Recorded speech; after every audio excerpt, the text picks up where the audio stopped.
certinho. Boa noite, pessoal. Sejam bem-vindos, bem-vindas, bem-vindos a mais um Guia do Ciclo, né? Nós estamos hoje no segundo Guia do Ciclo de Formação Interna da Curadoria, hoje com a presença ilustríssima da professora Suzana Veiga. Suzana é doutora em História pela Universidade Federal de Pernambuco, tá? Com estágio de sanduíche realizado na Universidade de Évora, em Portugal, e desde 2009 ela desenvolve pesquisa na área de História das Mulheres e Teoria Feminista. Suzy, muito obrigada pela presença. Ela vai falar hoje sobre caça às bruxas na Coreia, né? É um prazer recebê-la aqui. Pode ficar à vontade. A gente vai seguir, tá, pessoal? O mesmo esquema de ontem. 1 hora e meia de palestra e o restinho no final para discussão e uma conversa entre a gente. Vocês podem deixar as perguntas no chat, se vocês tiverem alguma dúvida, alguma coisa do tipo, e aí a gente pode ler, ou vocês podem levantar a mão e a gente vai dando a vez, tá bom? Fiquem à vontade, por favor, Suzana, fique à vontade. Muito obrigada, mais uma vez, por ter aceitado o nosso convite. Obrigada a vocês. Primeiro, eu queria agradecer, né, as duas pelo convite, a Clara e a Vitória. Agradecer por me receberem aqui de novo, e a todos vocês que vieram assistir, né, muito obrigada também pela presença. Espero que a gente tenha um momento, né, bem proveitoso, assim, de conversar sobre esse tema também. Eu já pesquiso caça às bruxas há bastante tempo, mas desde 2019 eu comecei a pesquisar especificamente sobre o feminismo na Coreia do Sul, história das mulheres na Coreia do Sul, e esse tema da caça às bruxas é um tema que é bem novo também, né? Então eu estou trazendo várias coisas para vocês que eu estou entrando em contato, que eu estou pesquisando, então vai ser muito legal para a gente debater também. Mas, então, primeiro eu queria fazer meus agradecimentos. Obrigada, meninas, por me convidarem, obrigada a todos vocês que estão aqui. Como Clara já me apresentou, o que é ótimo, então eu sempre esqueço de colocar essa parte do slide, e aí eu fui revisar à tarde, e eu falei, não coloquei, porque a parte que eu me apresento, né? Mas obrigada, Clara. Pode passar. Pode passar esse slide também, Clara, para eu ir para o próximo, então, né, o tema de caça às bruxas na Coreia.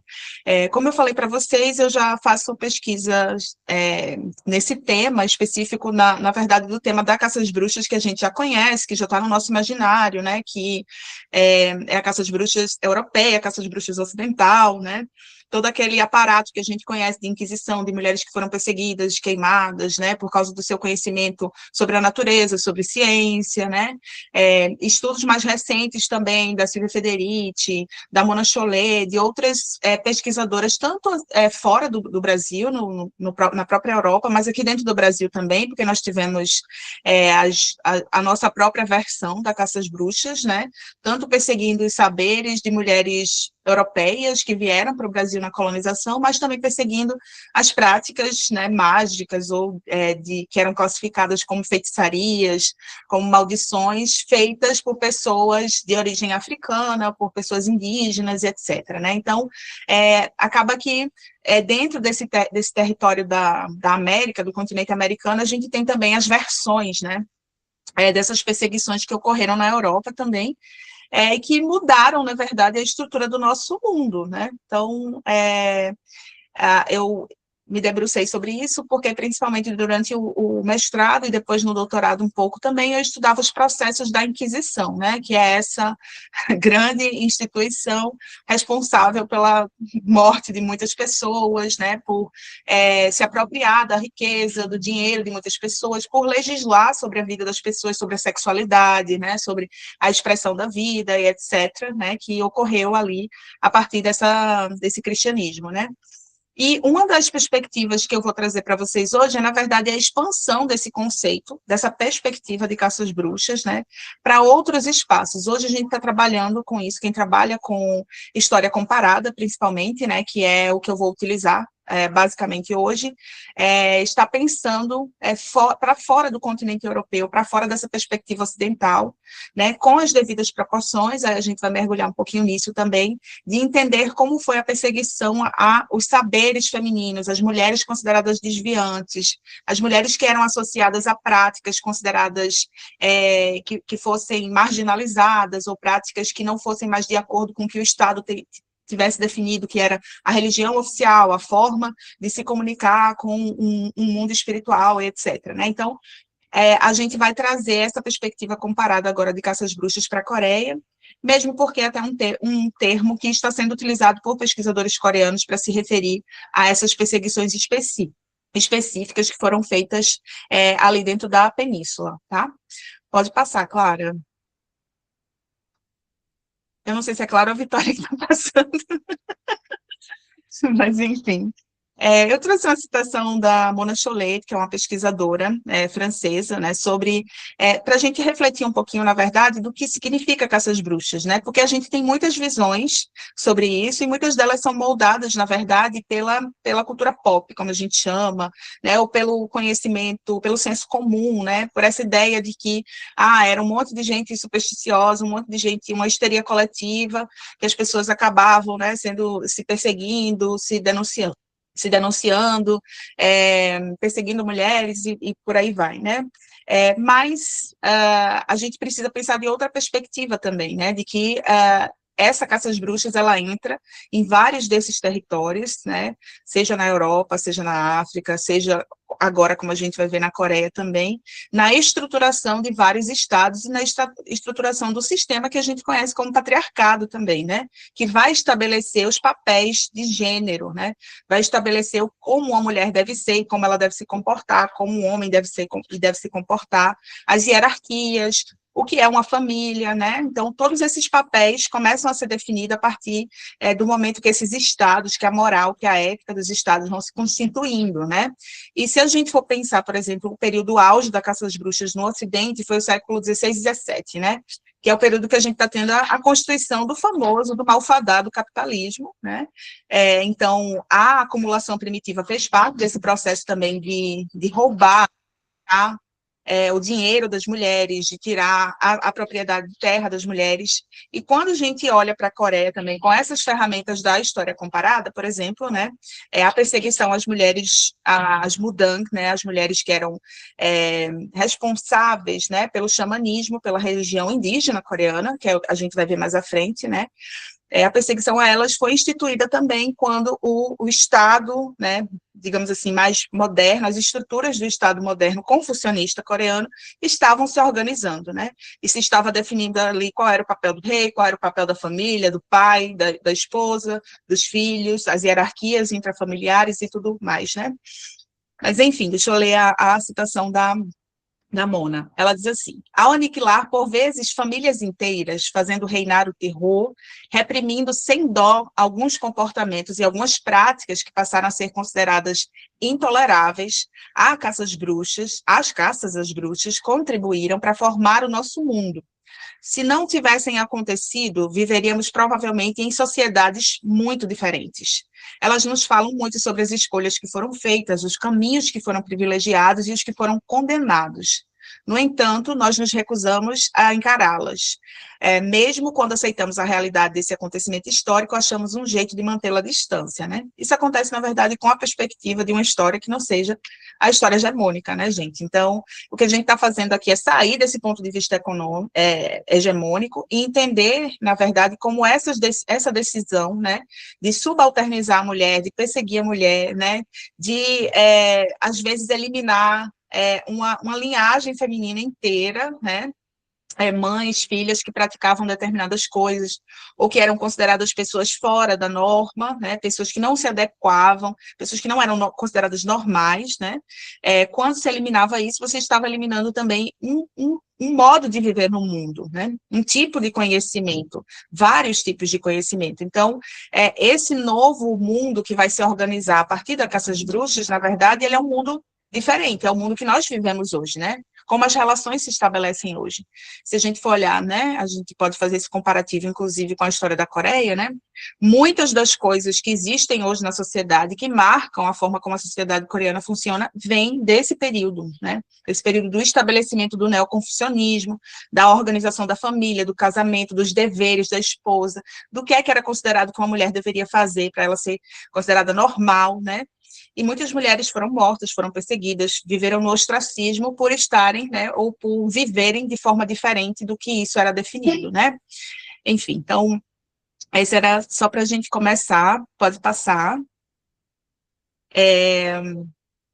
E aí, eu vou dar algumas notas apenas sobre como a gente faz, né, que eu acho que é uma questão que todo pesquisador vai se perguntar, né, tá, mas esse é um fenômeno que eu aprendi que ocorreu apenas no Ocidente. Então, como é que eu vou olhar para uma outra sociedade que se constitui de forma diferente, né, que não tinha, a priori, nenhum contato com o cristianismo nesse período, né, a gente está falando aí, nessa primeira parte que eu vou mostrar para vocês, né, do século XVI e XVII, né, então, a Coreia só vai realmente se abrir mais para o Ocidente, para a influência ocidental, ali pelos fins do século XVIII e início do século XIX, né? Então, que outros pressupostos, ou como a gente faria para entender essa caça às bruxas numa perspectiva global, né? De ter acontecido em todo o mundo. E aí a gente tem que mudar a lente, na verdade, né?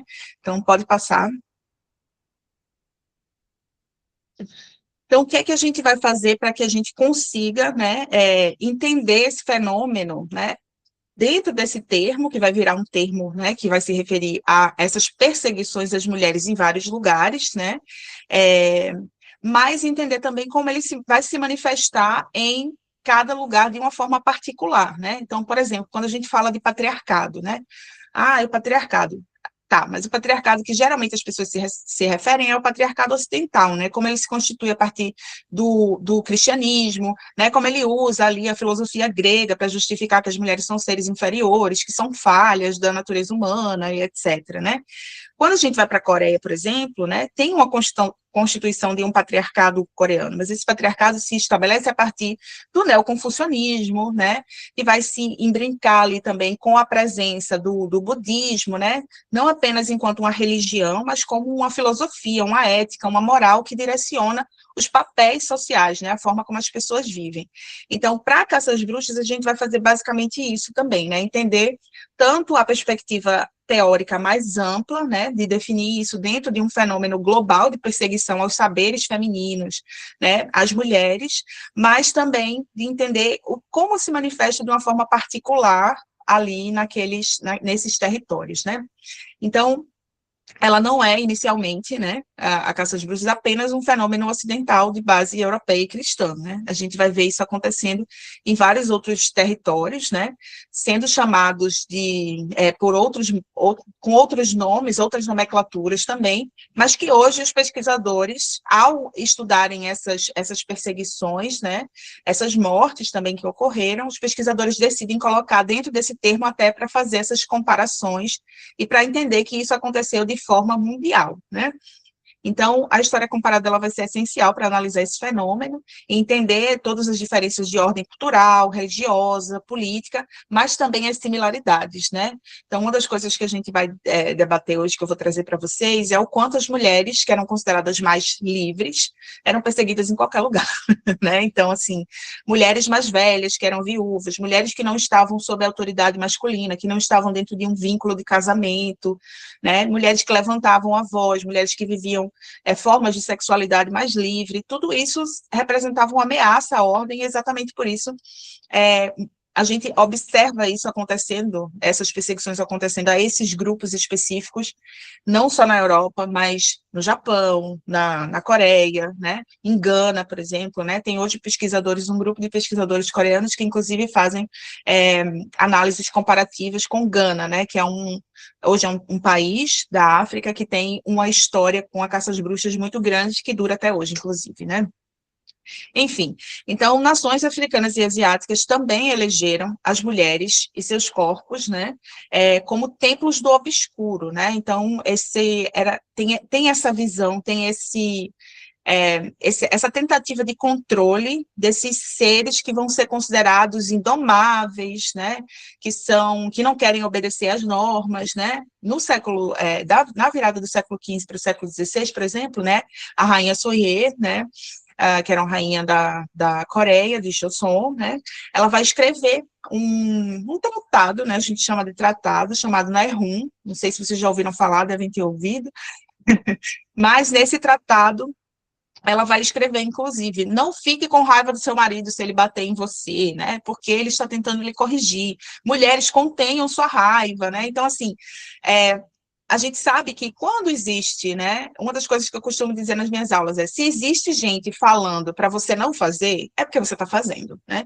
Então, se estava dizendo para as mulheres controlarem a raiva, se estava dizendo para as mulheres, né, serem mais submissas, serem mais obedientes, é porque as mulheres não estavam sendo, né? Então, tem todas essas questões que a gente vai analisando também, né?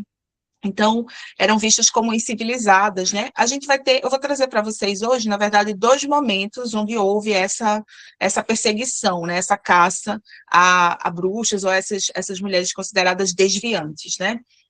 Uma vai ser no século, ali entre o século XVI e XVII, principalmente no XVII, e depois, durante a ocupação japonesa na península, né? A gente vai ter, principalmente, as mulheres que estavam associadas ao xamanismo, sendo perseguidas porque elas eram consideradas incivilizadas, supersticiosas, né? Porque eram consideradas indomáveis, porque eram perigosas, ameaçavam a ordem da sociedade, se colocavam contra a nação. Então, tem todas essas justificativas sendo usadas para essas perseguições, né? Então, essas mulheres acabam representando, né, a desordem social, e sendo vistas como esse fator perigoso dentro da sociedade, né? Não à toa, se a gente for pensar nos finalmente, o que é a caça às bruxas é a criminalização desses comportamentos, né? Tanto é que essas pessoas sofriam punições, inclusive a pena de morte, né? Que é a pena que a bruxa, a mulher desviante recebe, né? Então, com isso, as próprias bruxas de cada um desses lugares vão ser imoladas, né? Vão ser assassinadas, discursiva, porque vai se construir um discurso que justifique a violência utilizada contra essas pessoas, né? E materialmente, porque muitas delas vão realmente passar, né, por esse processo de serem mortas de formas diversas, né? Tanto de forma direta, mas é muito importante a gente saber também que de forma indireta, né? Muitas dessas mulheres acabaram morrendo nas prisões, por insalubridade, né? Por causa de como as prisões funcionavam, ou cometiam, né, suicídio por conta das pressões que estavam sofrendo, né? Um caso que eu vou trazer hoje, um estudo de caso que eu tenho lido ultimamente, inclusive é de uma mulher que acaba, né, durante todo o processo criminal que foi movido contra ela pela família, que envolveu até o rei, né, acaba tirando a própria vida, né. Então, tem essas mortes diretas e indiretas, né? E a gente classifica isso como perseguição a um saber feminino mesmo, né? Então, assim, se a gente for pensar, o xamanismo, ele é uma cultura de resistência dentro da Coreia hoje, né? Porque durante todos esses períodos, desde o século XVII, quando se estabelece primeiro o neoconfucionismo, depois vem a colonização japonesa, etc., as perseguições foram intensas contra essas mulheres, né? Contra os praticantes do xamanismo, porque ele foi definido como esse culto incivilizado, na verdade, né? Mas em outros lugares houveram realmente, assim, foi bem sucedido o apagamento material e da memória também de várias possibilidades de cultos, de várias formas de organização social também, né? Porque se a gente for pensar, o Estado ele vai se organizando, né, a partir de um modelo específico, e os outros modelos de se viver em sociedade acabam cada vez mais representando uma ameaça à ordem dominante, né? Então, o que acontecia era que se os camponeses e camponesas, por exemplo, quisessem criar formas alternativas de vida, isso era visto como uma ameaça, né? E acontecia muito isso, né? Aconteceu muito isso na Coreia, tanto é que a gente tem um longo histórico de revoltas camponesas que, enfim, não cabem aqui, mas que tem conexão, inclusive, com algumas dessas caças bruxas, né? Pode passar.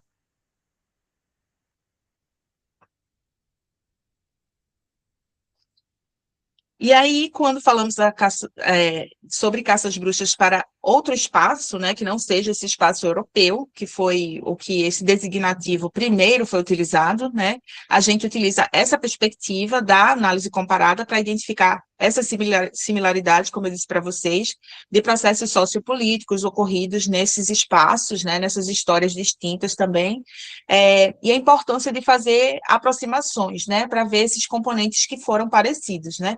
Então, qual era o perfil dessas mulheres? Quem é que eram perseguidas? Como eram as punições? Havia pena de morte ou não havia, né? Então, na pesquisa a gente vai identificando o que é que havia de diferente e o que é que havia de similar, né? E esses conceitos, como eu disse para vocês, eles são mobilizados por pesquisadores locais também, né? Tem uma rede de pesquisadores hoje, de pesquisadores coreanos e de pesquisadores em outros lugares também, né? Nos Estados Unidos, por exemplo, pensando essa questão da caça às bruxas dentro da Coreia, né? E também fazendo pesquisas muito específicas, né, sobre o perfil dessas mulheres, sobre ao que elas estavam conectadas, por que elas representavam tanto uma ameaça, né, à ordem dominante, à ordem vigente, e também as questões de classe que estão envolvidas, né? Como vocês já sabem, né, e quem ainda não tem esse conhecimento, mas a Coreia tem uma hierarquia social muito bem dividida também, né? Entre a nobreza, né, principalmente na época de Joseon, né, antes desses processos que levaram ao estabelecimento da República Democrática, etc. A gente tem essa divisão hierárquica muito grande, né, entre os camponeses, entre a plebe, né, que estava dentro das cidades, também a plebe urbana, digamos assim, entre os ofícios também que haviam, né, os funcionários, o funcionalismo público, que é muito antigo, né, fruto de concurso desde a organização de Joseon, enfim. Então, tem havido muito interesse de saber como é que isso vai se refletir nessas classes, né? Então, se os alvos são as classes mais populares, as mulheres envolvidas com o culto, porque algumas dessas mulheres, por exemplo, que eram mudan, né, viviam em comunidades que eram muito pobres também, né? Que eram comunidades camponesas. Então, tem a gente está trazendo essa visão também de classe para entender como é que isso vai atingir, por exemplo, mulheres nobres ou mulheres que estavam associadas ao funcionalismo público, né, que tinham certo status dentro daquelas sociedades, né, porque a gente sabe que isso vai se manifestar de forma diferente também. Pode passar.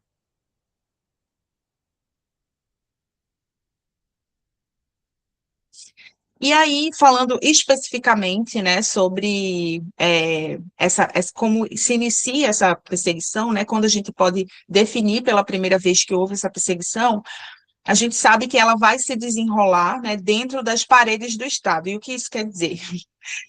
Quando a gente tem, né, a dinastia Joseon iniciando ali no século XIV, né, a gente vai ter também a associação, né, por conta da influência chinesa ali na região do confucionismo, que vai se tornar, né, a filosofia do Estado, a ética e a moral que vai dar as bases, a estrutura, na verdade, para o Estado moderno coreano se estabelecer, né? E durante o século XV, o século XVI, a gente vai ter um período muito conturbado, né? A gente vai ter um período de um reino um pouco mais estável do rei Sejong, mas depois dele tem muita instabilidade ali, né? Então, príncipes que acabam assumindo e morrendo depois de 2 anos. Então, até o século XVII, a gente vai ter uma tentativa de estabilizar, né, essa coroa, essa dinastia, e também organizar, né, a sociedade coreana. No século XVII, que é o século que a gente começa a ver as primeiras perseguições acontecendo, na verdade, quando esse Estado, né, ele está um pouco mais organizado, e todas essas instituições e sistemas, sob a ideologia confucionista, eles começam a se manifestar de forma mais evidente, né? Então, o modelo de família, o modelo até de organização social em torno dos empregos, né, de quem vai fazer o quê, de onde vai estar concentrado o capital dessas famílias, né? Então, é um momento que a gente tem de um pouco mais de estabilidade, e, ao mesmo tempo, a gente tem a Coreia tentando se recuperar, né, nesse momento, Joseon tentando se recuperar da desordem que foi causada por uma guerra, né, que foi feita tanto pela China e pelo Japão ali, que recentemente, inclusive, eu descobri que os portugueses estavam metidos no meio, né, porque, assim, não tem lugar que os portugueses não estivessem metidos, jesuítas, nesse período, né, gente? Então, assim, documentos recentes trazem essa informação que eu nem tinha ideia. Mas, enfim, que é a Guerra Indim, né? Então, sempre eles. Então, essa guerra, ela deixou tanto a Coreia, né, a Joseon muito abalada, a ordem, mas também o poder do rei Injo, né, especialmente porque ele deu um golpe, para falar a verdade, para subir onde ele, para ascender ao trono, né, apoiado por pessoas não muito assim, né, consideradas de moral duvidosa. Então, acaba que, nesse momento, além do estabelecimento dessas instituições da vida social, né, do estabelecimento dessas hierarquias, da organização desse sistema, era necessário que o rei reforçasse a autoridade dele também, né, como esse chefe da nação, como o pai da nação. A gente sabe que o confucionismo tem toda essa estrutura que gira em torno do paternalismo também, né, tanto um paternalismo dentro da família, mas o paternalismo do Estado também, né, então o rei é o pai da nação. Então a gente vai ter essa tentativa de organização. Além disso, o sistema matrimonial também estava passando por mudanças, né, entre eles, uma transformação que vai influenciar diretamente na vida das mulheres, que a residência familiar, ela passa progressivamente a se fixar no domicílio da família do marido, né? E isso vai tirar muito mais a liberdade das mulheres, né? E vejam, quando você vai tirar a liberdade de um grupo que antes tinha um maior poder de atuação e de agência, isso não vai ser feito com as pessoas caladinhas e no lugar delas, né? Isso vai gerar comoção, isso vai gerar conflitos, isso vai gerar tensionamentos, né? E foi exatamente o que aconteceu. E aí, muitas das mulheres, inclusive da nobreza, né, que foram perseguidas, que foram acusadas de uso de magia para matar familiares, né, de que tinham a língua ferina e, por isso, desordenavam a organização da família, atrapalhavam o trabalho das pessoas, né? Então, muitas mulheres foram acusadas disso e foram usadas de exemplo, né, para manter as outras na linha também, né? Então, a caça às bruxas também, ela se estabelece dentro desse sentido de se perseguir, de se matar, para estabelecer modelos e exemplos de tipo, se você fizer isso, esse vai ser o seu fim, né? Você vai morrer, ou vai ser presa, ou vai passar por algum tipo de ostracismo, de castigo, né? Então, isso aconteceu bastante nesse período, exatamente por isso, né? Então, e além disso, existia também essa necessidade de um estabelecimento desses capitais, né? Então, antes a gente tinha um equilíbrio maior entre a linhagem da mãe, né? A linhagem feminina, até em relação à herança, né? E a linhagem do pai, né? E depois desse período, tudo isso vai girar em torno, né, da linhagem paterna, e a transmissão de herança vai vir, inclusive, né, por conta os filhos vão recebendo o sobrenome do pai, porque sobrenome é linhagem, é herança, né, etc. Então, isso vai sendo transformado também, e todo o capital e o poder que as mulheres tinham, né, antes dessa cristalização do patriarcado confucionista, a gente vai sendo gradativamente retirada, né, das mulheres. Pode passar.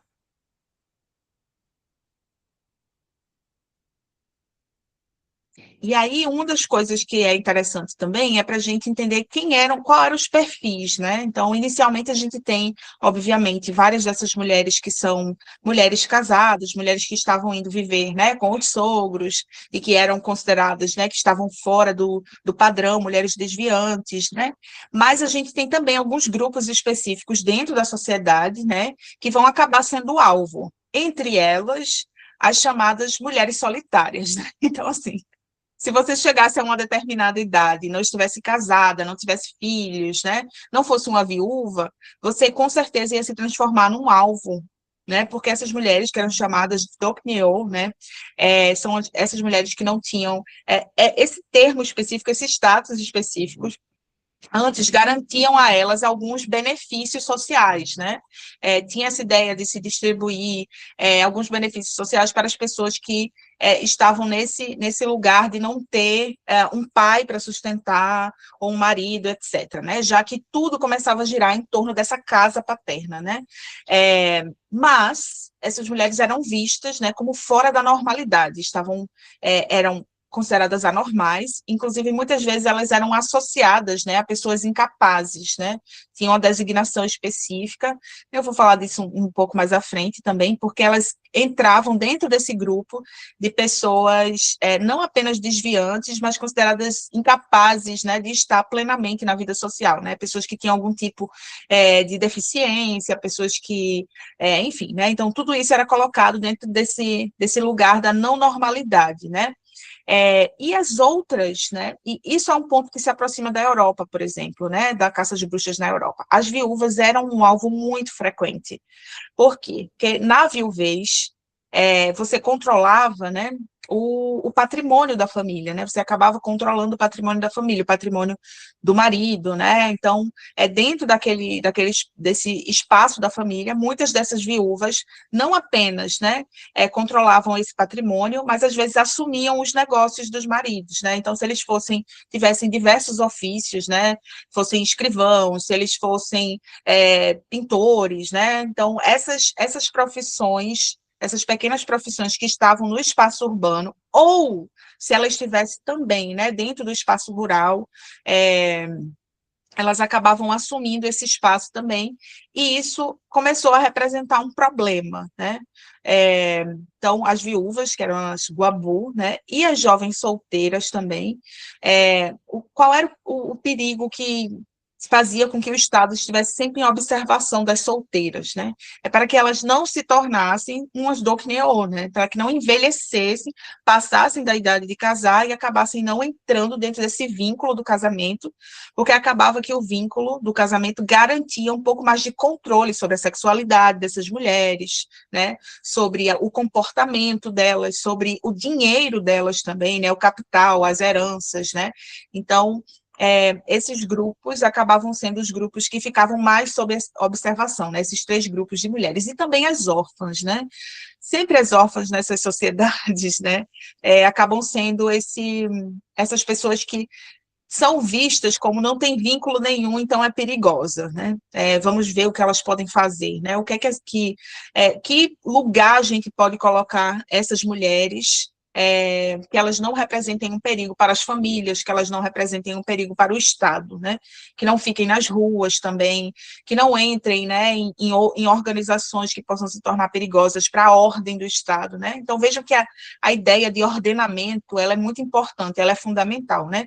Que essa sociedade, ela funcione como um reloginho, né? Cada coisa tem o seu lugar, e tudo isso deve funcionar perfeitamente, e quem ousar sair de dentro dessa ordem vai ser punido, vai ser cortado, né? Então, essas mulheres estavam situadas, né, fora dos limites das normas do que se estabelecia para que deveria ser uma mulher, né? Então, tem essa regra, inclusive, das 3 submissões femininas, do Samjeong-do, né? Que ditava também, né, o que é que você deveria, como você deveria se comportar, né? Então, regras sobre a modéstia. Então, isso ia tanto da organização familiar e da herança até o ditado de como você deveria se vestir, né? De como você deveria se comportar, de quais talentos você deveria desenvolver. E existia também o que era considerado que as mulheres poderiam fazer para estar dentro das 7 maldições, principalmente, né? Então, uma mulher casada que não desse um filho homem, o adultério também, né? Então, adultério era algo que era punido severamente, especialmente para mulheres, né? Então, tem um caso específico de uma moça, que eu esqueci o nome dela agora, mas eu estou lendo recentemente sobre ela, que ela tinha um vínculo com um funcionário público, né, que eles estava prometida em casamento, mas acabou que ela teve várias relações, né, e é bem espantoso, assim, ela se relacionou com 16 homens antes de ficar com ele tinha descoberto um, e quando ela foi, né, acusada de ser uma sedutora, né, porque não era só a ideia da caça às bruxas, não é só de você ser acusada de mexer com as forças malignas, né? mas é a desordem, é a ideia de romper com as normas sociais, né? Então, no caso dela especificamente, ela não guardou a modéstia, ela não guardou uma boa conduta sexual, e exatamente por isso ela foi vista como essa pessoa, né, perigosa, como essa pessoa insidiosa, né? E ele tinha traído ela também, né? Traído o vínculo do noivado lá, mas foi com uma só pessoa, ela foi com 16, né? Então, assim, nossa, que horror, né? E o mais interessante é que nenhum desses homens que foram acusados junto com ela foram punidos, mas apenas ela sofreu punição, né? Então, só para a gente ver como era voltado também para as mulheres, né? Essas punições do Estado e da sociedade também, né? Então, as Tokyo inicialmente eram vistas como figuras de pena, mas também inquietantes e até perigosas, né? Então, elas eram classificadas com essa denominação, né, que é Pulsongjin, que é de indivíduos incapazes ou desviantes, incapazes de autogoverno. E aí eu consigo fazer, né, a gente consegue fazer um outro paralelo. O status de mulheres que foram perseguidas também na Europa, né, era o status pelo direito romano, de imbecilita sexo, né, sexo imbecil, né, então eram consideradas pessoas que, eu sempre uso aquele meme, né, xoxa, manca e capenga, que era basicamente assim que definiam a medicina do período, todo o discurso dizia assim, as mulheres não conseguem ter autocontrole, elas não têm racionalidade, né, e aqui, essa definição também, né, você chamar essas mulheres de pur soljin era dizer isso, né, que elas tinham, que elas eram incapazes, né, então, até esse desvio vinha da incapacidade delas de autogoverno, né, e por isso elas deveriam ter uma tutela, né, e no caso, como elas não tinham um homem, associado a elas, ou um marido, ou um irmão, né, qualquer homem que pudesse ser o tutor dessa mulher, que pudesse garantir que ela ia entrar dentro das normas, né, sociais. Então, era o Estado que acabava tutelando, né, e punindo em caso enfim, né, de ser considerado alguma coisa que elas fizessem crime, né, e ocupavam essa posição de hierarquia social muito baixa também, né. Então, elas acabavam, como eu disse para vocês, tornando-se esse objeto de controle, gestão e uma atenção especial por parte do Estado também, né. Muitas das representações que a gente consegue perceber, né, sobre isso, é como se elas estivessem constituindo uma antissociedade, como elas tivessem um plano maligno, né, para destruir a ordem dominante, né, e implantar uma nova ordem onde elas pudessem fazer o que quiser e as pessoas que estivessem ao lado dela também, né. Então, as ameaças não vinham, por exemplo, apenas dos camponeses reunidos ou dos grupos desviantes, mas dessas mulheres perigosíssimas, né, que estavam ameaçando a ordem estatal, né? Pode passar. E aí eu trouxe um caso específico para vocês, que é um dos casos assim mais emblemáticos que ocorreu nesse período no século XVII, que foi o caso da Shin Suk-nyo. Esse caso veio à tona em 7 de abril de 1631, né, no reinado do Injo, né. Esse cara assim é maravilhoso, gente, porque ele era um incompetente. Vamos combinar, né? Um incompetente, ajudado por milicianos, né? Atualizando para subir no poder, assim. Vamos comparar ele a um Bolsonaro, porque ele era um pouco mais esperto. Mas, enfim, né? Então, esse caso, ele entrou em processo, né? Em processo criminal no 9º ano do reinado do Injo, né? Em 1631, no século XVII. E qual era a acusação sobre essa mulher, né? Ela era uma nora, como eu disse para vocês, nesse momento a gente estava tendo essa nova política, né, das noras, das mulheres irem morar na casa dos sogros e serem associadas a essa linhagem, né, o que antes não acontecia, e o sogro dessa mulher, que era um cara que tinha uma posição social importante, né, tinha um nome, tinha uma reputação, ele acusou ela de homicídio por maldição, né? Então é um caso clássico, assim, não é tipo assim, uma bruxa que tem problema mental, alguma espécie de problema mental, ou que tem um interesse relativo no valor, né? No dinheiro, etc. Mas é um caso clássico de tipo assim, uso de maldição, uso de sortilégio, né, como se chama também, né? Então, ele diz, né, que no ano de 1628, né, 2 anos antes, ele expulsou ela, e isso era um movimento, assim, que era muito importante também, porque se você tira a mulher de dentro uma mulher casada, né, de dentro desse espaço familiar que ela ocupa como esposa de um filho, né, você está desonrando ela, você está colocando ela como uma pária, né, um pária. Então, isso foi algo que atingiu ela primeiro, antes dessa acusação formal que foi feita, né, no Conselho do Estado. Ele expulsou ela de casa alegando que ela tinha um temperamento malévolo e uma língua ferina, né, então ela hablava bastante.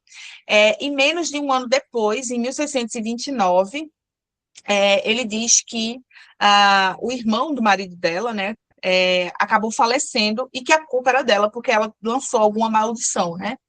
E depois, mais um cunhado faleceu devido a uma doença incurável. Então, assim, não é porque provavelmente esse homem ia para, sei lá, um bordel e pegava uma doença sexualmente transmissível, que é isso, né? Ou porque ele nem sabia o que era um médico, né? Mas foi, com certeza, por causa da língua ferina, do temperamento malévolo da Sukniol, né?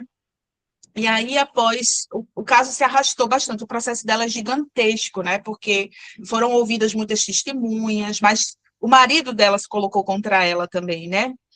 Ele falou que acreditava no pai dele, que o pai dele estava certo, que ela era uma mulher que não baixava a cabeça. Então, os depoimentos vão se sucedendo, isso vai se arrastando, e ela acaba, né, devido a toda essa complicação, tirando a própria vida quando ainda estava presa, né? Então, uma das coisas muito interessantes também, né, que geralmente nesses casos existia um encerramento do caso, né? Então, especialmente assim, o acusado tirou a própria vida, ou o acusado recebeu uma sentença de morte. E aí depois existia, né, os juízes, enfim, né, os interessados faziam ali diversas conversas para que cada coisa fosse distribuída, cada coisa fosse resolvida em relação à reparação do sogro dela, da família, né? Então, editais eram colocados em andamento, etc. E esse caso, ele foi tão, assim, fora tão extraordinário, né, que ele não se encerrou, né, ele não teve um encerramento como os outros casos tinham, né, especialmente por causa chamou muito da atenção pública no período, né, as pessoas estavam muito mobilizadas em relação a esse caso, e ele foi muito usado pelo rei Injo, né, para reforçar a autoridade dele, que estava abalada no período, e depois também, né, para mostrar a Shin Suk-yeol como exemplo. Olha aí, né? Então, se você tenha muito cuidado com o que você vai fazer, porque senão você pode acabar igual a ela, né? Então, o caso dela, assim como outros do período, mas o dela, como ficou muito famoso, né, acabou sendo usado como exemplo para outras mulheres terem mais cuidado da forma como iam se portar dentro da casa dos sogros, né? E segundo a professora de História das Mulheres, né, na Coreia, Ha Yo-ju, ela diz, esse caso, né, bem como muitos outros de mulheres que eram consideradas como perturbadoras da ordem confucionista, né, foi assim que ela foi classificada, inclusive, né, do reino, serviram para punir mulheres, né, então, não apenas elas, mas a gente sabe, né, que esses casos de exemplo acabam sendo utilizados dentro das famílias, dentro da própria estrutura social, para dizer, olha, você quer se tornar uma Shin Suk-yeol, então que é algo que vai acontecer bastante na história da Coreia também, né? A Na Hye-sok, já no século XX, foi outra dessas mulheres que começou o feminismo na Coreia, que foi utilizada como exemplo depois. Olha como ela morreu no ostracismo, né? Quer morrer igual a ela também, por pregar amor livre? Então, melhorem, né? E por aí vai. Pode passar, gente. E aí eu vou falar especificamente das mudangues, né? Que eu sou apaixonada por elas. Porque não é apenas, para a gente falar de xamanismo, né, que é a religião indígena, não é apenas um culto, né, não é apenas algo que entra dentro da classificação de religião que nós temos hoje, né? Então, as mudangue, elas eram consideradas essas guardiãs entre o mundo dos vivos, né, e o mundo dos ancestrais. Essa religião, para sobreviver, né, para atravessar todos esses períodos do budismo de Goryeo, depois do confucionismo, que queria expulsar tudo que fosse diferente, né? Depois dos japoneses, né? Reprimindo todos esses cultos, perseguindo essas mulheres, elas tiveram que fazer muitas adaptações também, né? E uma das coisas interessantes é que elas têm uma relação, né, de cuidado com a terra. Tanto é que vários dos movimentos camponeses envolviam essas mulheres e homens também que tinham na religião, né? Mas, então, é muito mais do que uma religião, né? É parte de uma forma de estrutura social de muita resistência também, né? De muita comunidade, né? Então, essa é uma religião que não tem as mudangas, elas são essas representantes, né, do céu e terra, mas, ao mesmo tempo, elas não existe esse culto a uma figura única, né? A ideia é muito do culto do xamanismo é muito comunitária.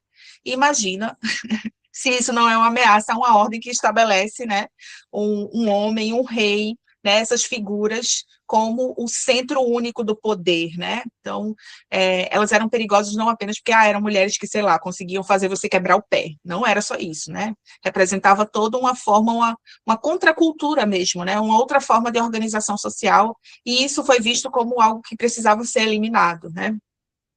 Pode passar.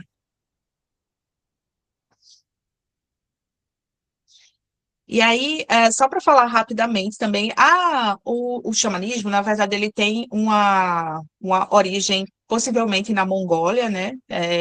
Mas não se tem ideia, assim, correta, não se tem, assim, documentos exatos que digam para a gente quando ele se estabelece na península, né? Quando ocorre. A gente sabe que foi em torno do período neolítico, né? Que essa forma de religiosidade se estabelece ali e organiza a vida também, e que é um ritual de condução especialmente feminino, né? Existem mus, né, que são homens, mas na grande maioria das vezes, e a grande maioria dos sacerdotes do sacerdócio das mulheres, né? Segundo o pesquisador Jiu Chue, ele diz que o próprio termo mudang, né, designativo das xamãs, carregava esse significado simbólico, né? Porque o caractere mu, que é composto por símbolos que representam os céus e a terra, e uma árvore divina que conecta, né, simbolizando o papel da xamã como mediadora entre esses reinos espirituais e terrenos, né? E o Dang, né, refere-se a um espaço que utiliza essa energia sobrenatural para sustentar a humanidade, né? Elas são basicamente as K-pop Demon Hunters, tá, gente? Então, assim, mas tem toda essa... É um significado realmente muito bonito de sustentação da comunidade, né?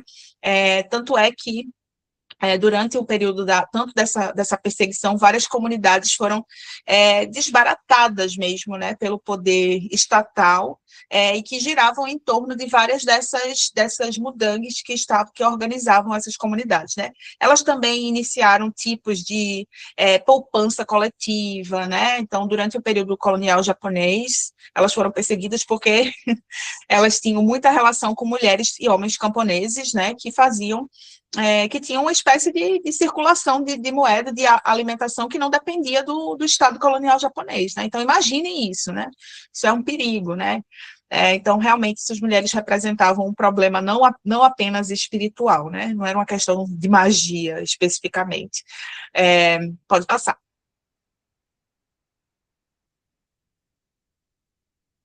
E aí eu vou ler só um trechinho do artigo do Chue, né, que ele fala o seguinte, né, o confucionismo, que se tornou a ideologia estatal durante o início da dinastia Suzong, também influenciou o xamanismo coreano, né? O governo suprimiu ativamente as práticas xamânicas, considerando-as supersticiosas e incompatíveis com os valores confucionistas. No entanto, o xamanismo se adaptou ao incorporar elementos do confucionismo, particularmente na área do culto aos ancestrais, os rituais do Cheza, centrais do culto confucionista aos antepassados, tornaram-se uma parte significativa das práticas xamânicas, combinando oferendas, orações aos ancestrais com rituais xamânicos. Além disso, os ensinamentos morais confucionistas sobre piedade filial, lealdade e retidão foram integrados às práticas xamânicas, né? Isso é muito interessante, porque esse processo que elas fizeram, na verdade, foi uma forma de sobreviver, né? Então, uma cultura, né, quando ela passa por esse processo de perseguição, né, como ele diz aqui, inclusive, né, que o Estado perseguiu e suprimiu ativamente as práticas, então era fechar os lugares onde essas xamãs atuavam, eram retirar tudo que elas possuíam, né, dentro desses espaços que fossem relacionados à religião, né, inclusive as roupas rituais, facas, dizer que elas estavam usando as facas, né, para provocar motins, para armar as pessoas, né, quando eram instrumentos ritualísticos, não deixá-las terem acesso, né, aos animais que eram utilizados em rituais, a terra, né, as próprias terras comunais, né, florestas, que foram cercadas também e ditas como terras da nobreza ou da coroa, então essas mulheres não podiam ter acesso. Então, assim, foi uma série de sanções que foram utilizadas, né, e quando não se conseguia, né, e quando se sabia que essas mulheres estavam se reunindo em outros espaços com outras pessoas, se fazia a perseguição formal e a criminalização também, né, então, uma forma delas se incorporarem a essa nova estrutura, né, e se tornarem, e mostrar que estavam se tornando um pouco menos perigosas, era também incorporando esses rituais, né, como uma forma de resistência, né, e foi assim que essa religião ancestral permaneceu também, né. Pode passar. E uma outra parte que eu queria falar, como eu disse para vocês, é o que acontece, é o que ocorre, né, que também está sendo classificado por pesquisadores dentro dessa ideia de uma perseguição estatal, né, de uma perseguição social às mulheres, acontece durante a colonização japonesa, né? Então, as Mudang, principalmente, né, as mulheres que representavam essa religião xamânica, elas vão ser perseguidas pelo governo imperial japonês, porque elas estavam ligadas a essa Kie, né, o Gie, que eram associações rotativas de poupança e crédito que surgiram, né, no campo, principalmente, né, e essas associações eram responsáveis de maneira independente de senhorios, de banco, do Estado, né, por financiarem famílias de agricultores, né. Então, vamos lembrar que nesse período diversas terras, né, estavam sendo tomadas pelo governo japonês e toda a produção sendo apropriada, né. Então, a população coreana, no geral, deixou de se alimentar de arroz, por exemplo, de arroz branco, né, que é a base da alimentação, porque todo esse material era destinado para o alimento dos japoneses, né? E o que acontecia com essas poupanças de créditos que as xamãs estavam de frente, né? Elas acabavam ajudando esses agricultores a cultivarem pequenas terras, porque elas faziam esse capital circular. Elas apoiavam viúvas, apoiavam outras mulheres, né? E, além de tudo isso, faziam os rituais que já são característicos dessa religiosidade também, né? Então, curas espirituais, afastar maldições, né? Todas essas coisas que eram classificadas como antinação, né? Ah, isso é superstição. Isso é algo que os japoneses falaram, mas já era velho, né? Como a gente viu, desde o século XVII, estavam dizendo que elas eram supersticiosas, malucas, que usavam coisas que não faziam sentido e por aí vai, né? E, além disso, elas promoviam espaço de cultura, lazer, religiosidade, né? Não eram apenas guias espirituais da vida, como eu falei, mas também guias da morte, se responsabilizavam pela mumificação, embalsamento dos corpos, e parte da guerra também é tirar o direito das pessoas, né, e dessas perseguições coloniais, é tirar o direito das pessoas desses rituais da vida, né, de ter uma vida com dignidade, tanto no nascimento, quanto na morte, né, quanto no cotidiano, na alimentação e etc., né. Então, começou o governo colonial japonês a tentar reprimir com muita violência, né, tanto esse sistema bancário, porque para eles não era interessante que tivesse esse dinheiro circulando fora, né, das instâncias de controle do governo colonial, mas também de ver essas mulheres como lideranças, né, porque a resistência podia surgir de dentro desses espaços também, e surgiu, né, como a gente sabe também. E aí eles vão criar uma suposta lei de proteção, depois de tentar reprimir, e ver que essa não foi a estratégia mais eficiente, a gente vai ter uma criação a proteção à cultura xamânica, né? Alegando que as xamãs eram relíquias nacionais, e assim passam por um processo, depois de assim, matar uma boa parte, condenar, botar na prisão, aí eles vão criar, olha, a gente não conseguiu matar, agora vamos cooptar, né? Vamos transformar isso aí em parte dessa estrutura governamental, para a gente poder vigiar com maior precisão, né? Então, a gente tem esses dois momentos também de uma perseguição muito violenta, né, de entradas do exército dentro desses espaços comunais, né, de destruição, de queima de vilas e etc. E depois a gente tem essa tentativa também, né, de cooptação desse culto, que vão ser registradas, né, depois de toda essa violência utilizada contra as xamãs. Pode passar.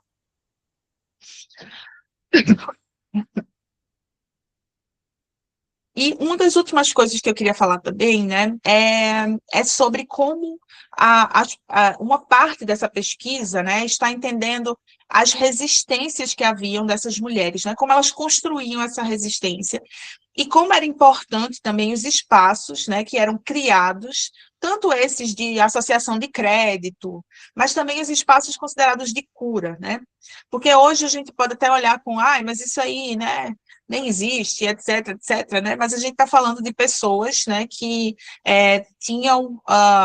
não tinham atendimento, não tinham uma estrutura estatal, uma estrutura social que protegessem quem era considerado desviante, quem era considerado raivoso, né? As mulheres que eram consideradas perigosas, que eram consideradas mulheres de sexualidade perigosa também, né? De uma sexualidade que não combinava com as normas que eram definidas para as mulheres, e tantas outras pessoas, né? E aí, desses estudos, né, da doutora Lee, ela fala sobre, tem um texto específico, né, que ela fala que é o poder emancipatório do xamanismo para as mulheres coreanas, né? E ela diz que o xamanismo não era apenas uma prática cuja maioria dos sacerdotes são mulheres, mas também era uma religião voltada para pensar nas doenças das mulheres, né, nas curas relativas à própria saúde feminina e etc., né? E ela diz, ela atendia suas necessidades, suas doenças, promovia espaço para cura e superação de traumas, né? E na Coreia existe um conceito muito específico de Han, que se manifestaria mais nas mulheres, né? Então, assim, você é reprimida desde o século XV, tem que obedecer ao seu marido, tem que obedecer todas as regras do Naehun, né, do Samgam Shindo, mas assim, claro que você não vai ter raiva reprimida, claro que você não vai ter problemas mentais, né? Então, quem cuidava dos problemas decorrentes dessa repressão eram as xamãs, né? Por isso elas eram tão perigosas também, né? Então, esse Han, né, essa raiva, esse coração machucado, como era chamado também, causado por abuso, exploração, violência e outras formas de injustiça social, que se afirmava que ocorria especialmente nas mulheres, né, que eram as maiores vítimas também desses abusos, e é nesse xamanismo, e é com essas sacerdotisas, né, com essas mulheres que conectam esses mundos, né, que elas vão encontrar acolhimento e cura, e também comunidade, né. Então, eu coloquei aqui uma fotinho da K-pop Demon Hunters, porque eu acho que tem toda a conexão também, gente, com essa perspectiva, né? Ela traz essa perspectiva da música, da voz, né? Da dança, como fatores de cura, né? E em comunidade também, né? Eu acho que o filme traz muito essa ideia, né? De que não é sozinho que você vai conseguir fazer as coisas, e sim em comunidade, que é uma representação também dessa religião xamânica, né, coreana. Pode passar.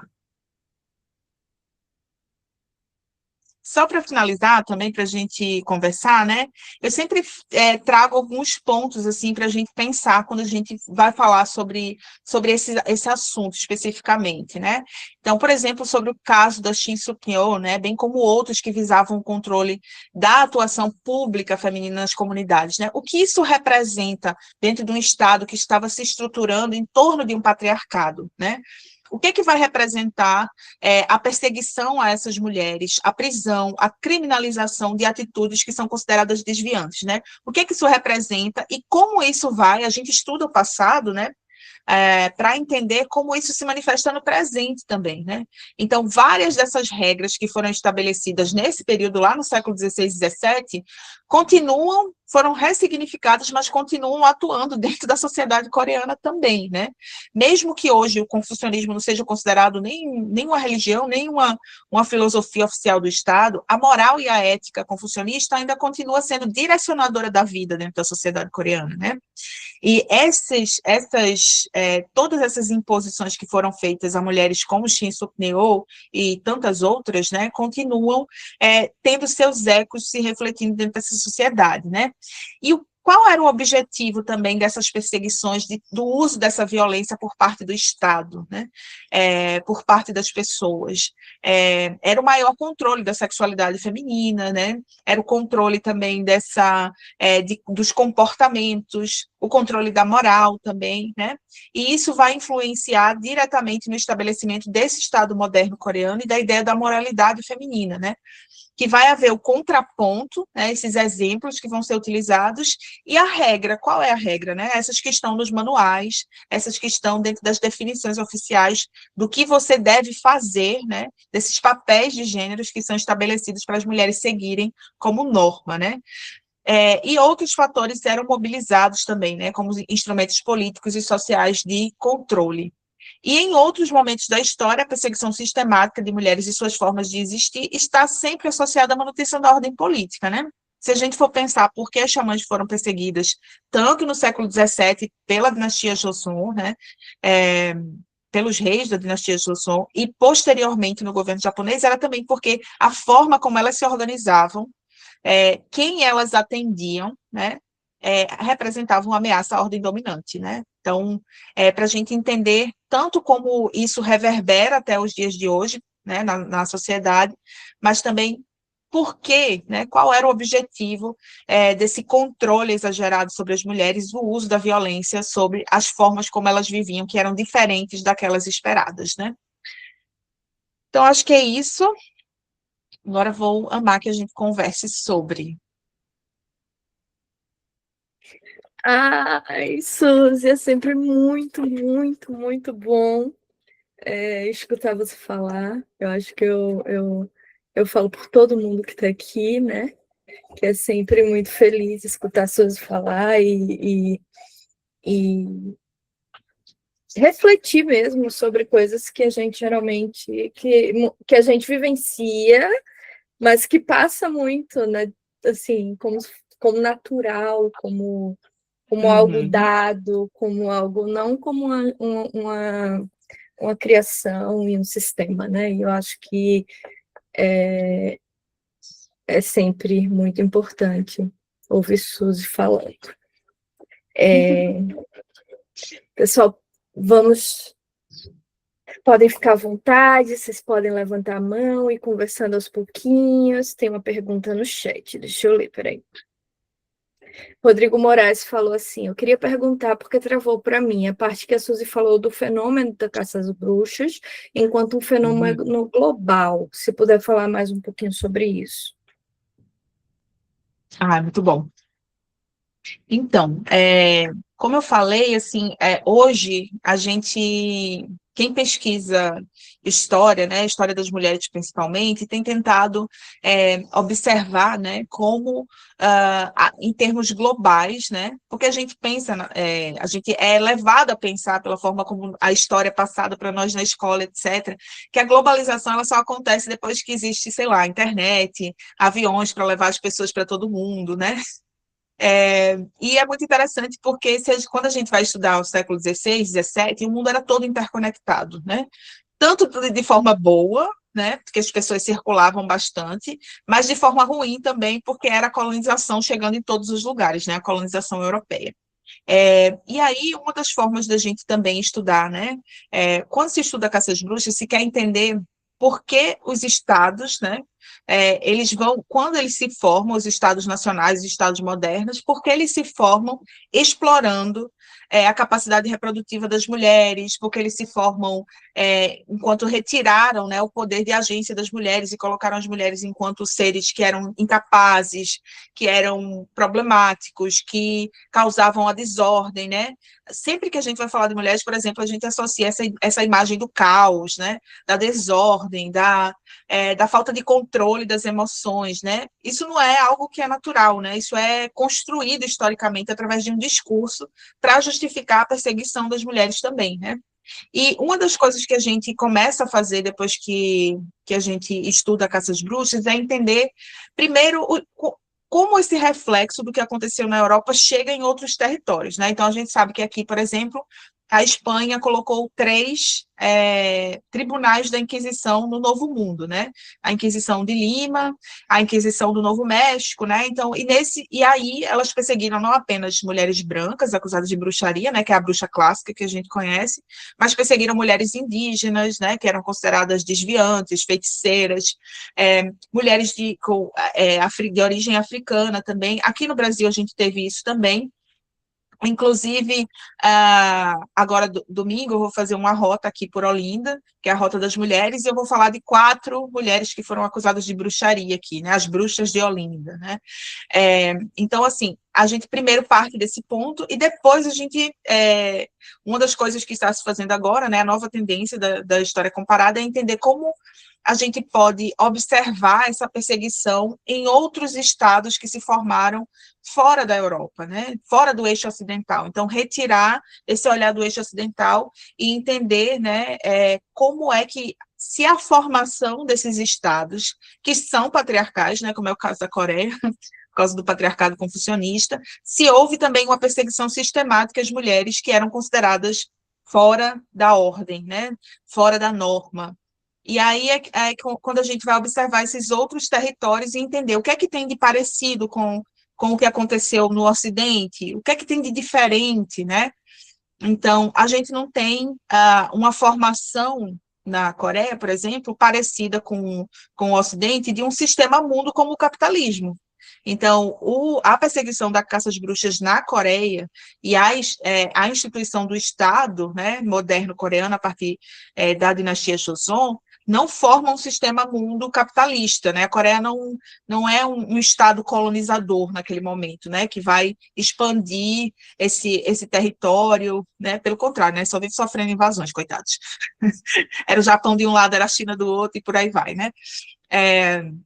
Então, assim, aí a gente tem uma diferença, né? E aí a gente vai encontrar as similaridades também. Por exemplo, os grupos-alvo eram muito parecidos, né? Tanto mulheres que estavam à frente de cultos, onde eram as mulheres que estavam, né, que faziam essa conexão entre o espaço do sagrado e o espaço dos ancestrais e o mundo físico, né?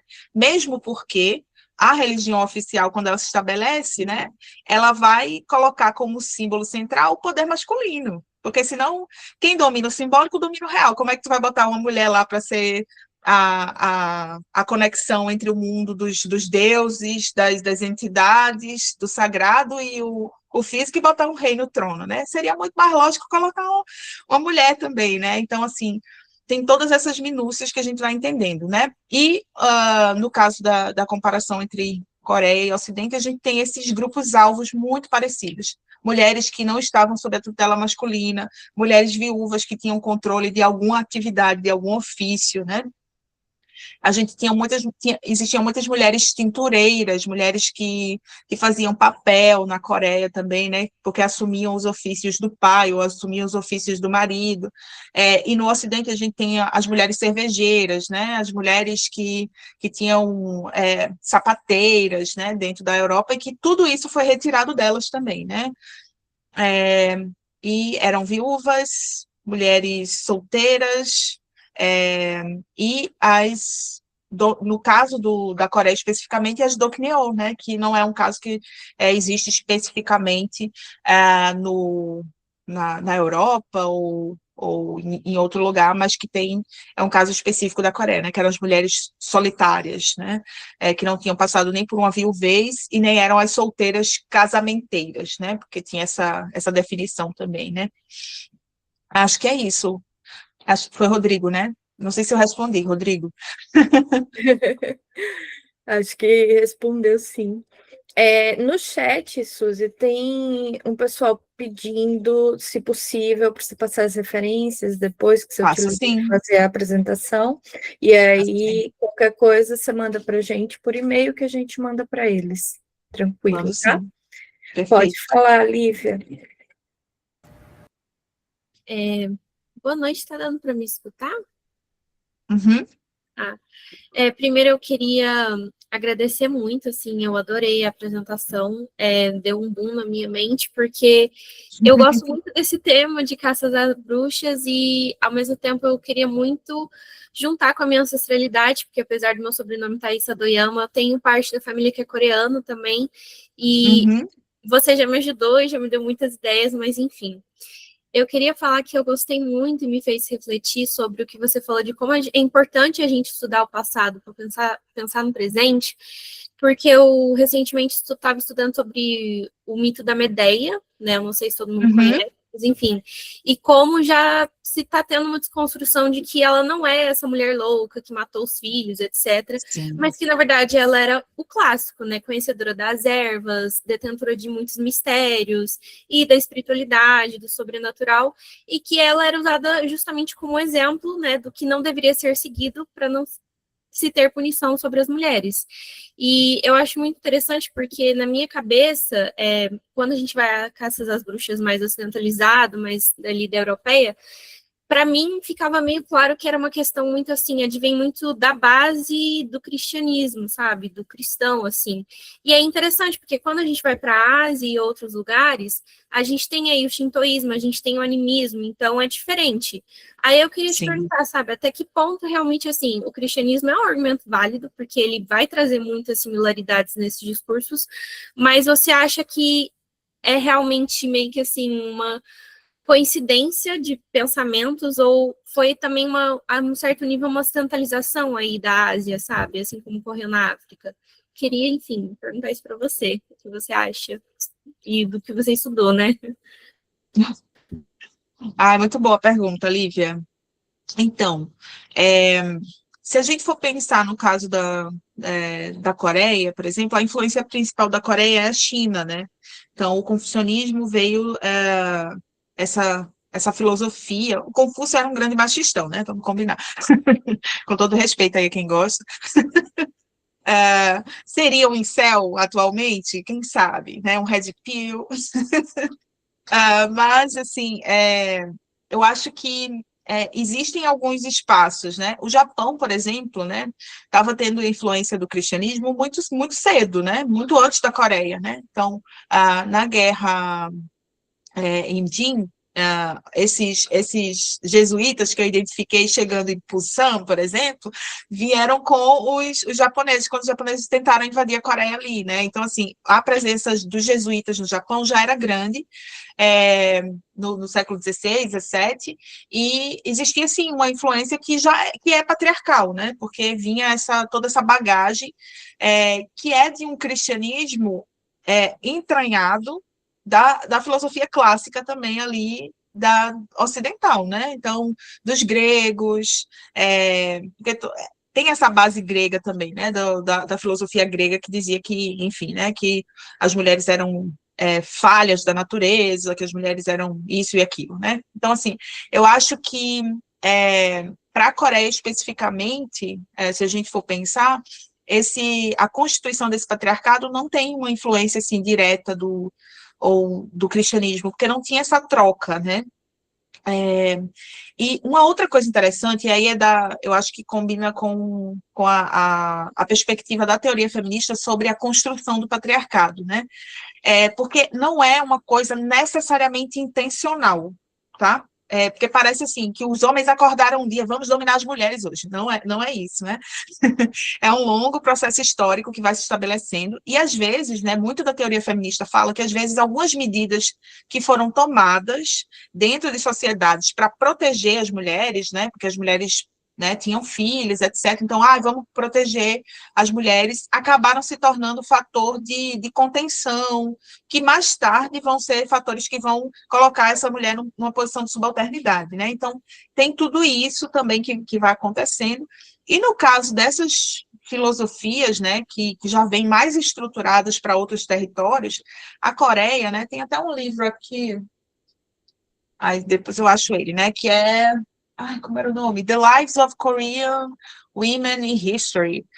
Depois eu passo para vocês essa referência também, que ela vai falando assim de como até Goryeo, né, as mulheres tinham muita liberdade, assim, né, de assumir posições, né, tinha essa questão da paridade da linhagem materna com a linhagem paterna, não tinha uma hierarquia estabelecida socialmente que dissesse que as mulheres eram seres inferiores, que precisavam ser tuteladas, etc., né, até porque a gente tem também uma estrutura social onde a religião é feita pelas mulheres, as mulheres lideravam dentro da religião xamânica, né? Se bem que em Goryeo a gente já tem a inserção ali do budismo, que não é lá muito pró-mulheres, né? Mas ainda tinha uma convivência, né, com essa contraposição representada pelo xamanismo, mas realmente, assim, o estabelecimento do patriarcado confucionista na Coreia, ele é muito característico de um patriarcado asiático, né? Ele não tem essa influência, assim, ele vai ter depois, né? Quando tem a ocupação japonesa, a abertura também, né, da Coreia para o Ocidente, né? Ali já no século XIX, na verdade, a gente tem os primeiros missionários chegando, né? Na Coreia, missionários ocidentais, brancos, etc. Aí a gente tem o que as pesquisadoras, né, chamam do imbricamento de patriarcados, né? Que já vem aqueles homens com aquela mentalidade da Europa, né, dos Estados Unidos, e se choca com o patriarcado local, né? Mas antes disso, realmente, no estabelecimento do Estado, né, de Choson ali, da estrutura mesmo estatal, da família, das hierarquias, né, hierarquia entre irmãos, hierarquia entre homens e mulheres, é muito característico dali. Mas em outros locais, né, como é o caso do Japão, Singapura, eu não sou especialista nesses espaços, tá? Então, é mais de troca, assim, que eu faço com pesquisadores, com a Joy, Afonso, por exemplo, que pesquisa Japão. Então, nessas trocas a gente vai vendo o que é que tem de parecido, o que é que tem de diferente, né? E aí tem outros lugares que realmente vai ser meio que uma mistura, né? Mas a Coreia, devido a ser um pouco, vou chamar de hermética nesse período, acaba tendo uma coisa que é muito particular dali também. Não sei se eu respondi, Lívia, mas se ficar com dúvida, podemos conversar depois também, tá? Não dúvidas, assim, mas muitas ideias. Eu adoraria uma conversa depois, mas respondeu sim. Muito obrigada. Que bom. Obrigada, Lívia. Pode falar, Ivana. Não, Ivana não, desculpa, Yasmin. Tranquilo. Você é depois Yasmin, Ivana. Oi, Suzy. Obrigada pela apresentação. Estava muito ansiosa. Foi muito bom te ouvir novamente. E eu queria fazer uma pergunta um pouco específica. Uhum. É que eu apresentei o artigo que tu mencionou no grupo de estudos sobre o poder emancipatório do xamanismo. E a gente estava debatendo sobre o uso da palavra indígena para se referir ao xamanismo, que foi uma pergunta até que a Clara fez. E aí eu queria saber a tua opinião sobre essa questão, porque a gente ficou falando da nomenclatura e tal, e aí não chegamos exatamente a uma conclusão, obviamente, né? Então é bom saber a opinião de uma especialista. É que essas coisas são muito difíceis mesmo, né, gente? A gente não tem A maioria dos termos que nós utilizamos hoje é basicamente assim, vamos adaptar a linguagem do colonizador e dar o nosso twist aí para ver se... É tudo um esticadinho, né? Então, na pesquisa científica, a gente tem usado muito o termo indígena para se referir ao que é originário, vamos dizer assim, né? Porque nativo também é um termo ruim. Socorro. Mas o que é originário, né? O que estava ali antes de processos de colonização, antes de processos imperialistas, né? Então, assim, na literatura corrente se utiliza esse termo, né, no português, de indígena, para se referir ao que é originário, né? Então, o xamanismo, por exemplo, é visto como a religião originária da Coreia, né? Da Península Coreana ali. Então, por isso se chama a religião indígena, né? Então, se a gente for falar também, sei lá, se fala até na Europa, né? Porque a Europa também tinha seus grupos indígenas que foram, inclusive, eliminados pelo cristianismo, né? Então, essas religiosidades indígenas que haviam lá. Então, a gente se refere assim, por ser uma literatura corrente para designar o que é originário desse lugar, né? Mas, claro que, como tudo, nas ciências sociais tem muito debate sobre isso, mas, assim, não tem um termo melhor, digamos assim, que a gente possa utilizar de uma forma mais geral também para designar tudo que é originário de cada uma dessas regiões, né? Então, mas que interessante que tu apresentou esse artigo. Não sei se respondi também, mas, assim, é um termo que gera debate ainda, tá? Não tem nada, assim... É utilizado hoje por falta de um termo melhor, acredito, assim. Pode falar, Yasmin, desculpa. Não, pode falar, só ia falar que respondeu. No grupo, foi o primeiro trabalho que foi apresentado no grupo de estudo que Yasmin trouxe, foi um texto muito interessante, eu acho que foi uma troca muito interessante realmente, mas me incomodou um pouco o termo, sabe? E eu fiquei pensando sobre o que seria uma população indígena na Coreia, né? E aí eu acho que até a Luísa mesmo que trouxe essa questão de que a tradução para o inglês, do indigenous para o português, ele passa para povos originários ou algo do tipo, realmente. E aí, quando você trouxe também para o seu slide, e eu achei interessante o termo em si. Sim. Eu acho que no caso de que pode ser usado por povo originário também, mas é que esse termo ele não se refere só ao povo, por exemplo, né? Se fala religião indígena ou até patriarcado também, né? O patriarcado originário daquela região também. Então, enfim, mas é isso. A posta debate, com certeza. Obrigada, Suzy. Pode falar, Ivana. Oi, gente, boa noite. Eu tô super feliz de estar aqui. Tô falando de Salvador. Pois é. E assim, como é que eu cheguei aqui? Eu estudo K-pop no doutorado, eu faço doutorado em dança. Ai, que legal! Tudo que tem relação com a Coreia do Sul, Japão também e tal, eu sempre quero saber, porque a minha tese ela não fica autocentrada na dança K-pop, porque eu estou investigando a dança de um artista do K-pop chamado Temin, que propõe uma dança não binária. Ai, maravilhoso! Pois é, tira o olho que eu vi primeiro, viu? Calma, mas, assim, eu sou casada. Eu tô brincando, ele tá aí para ser visto. Ele tá aí para ser visto.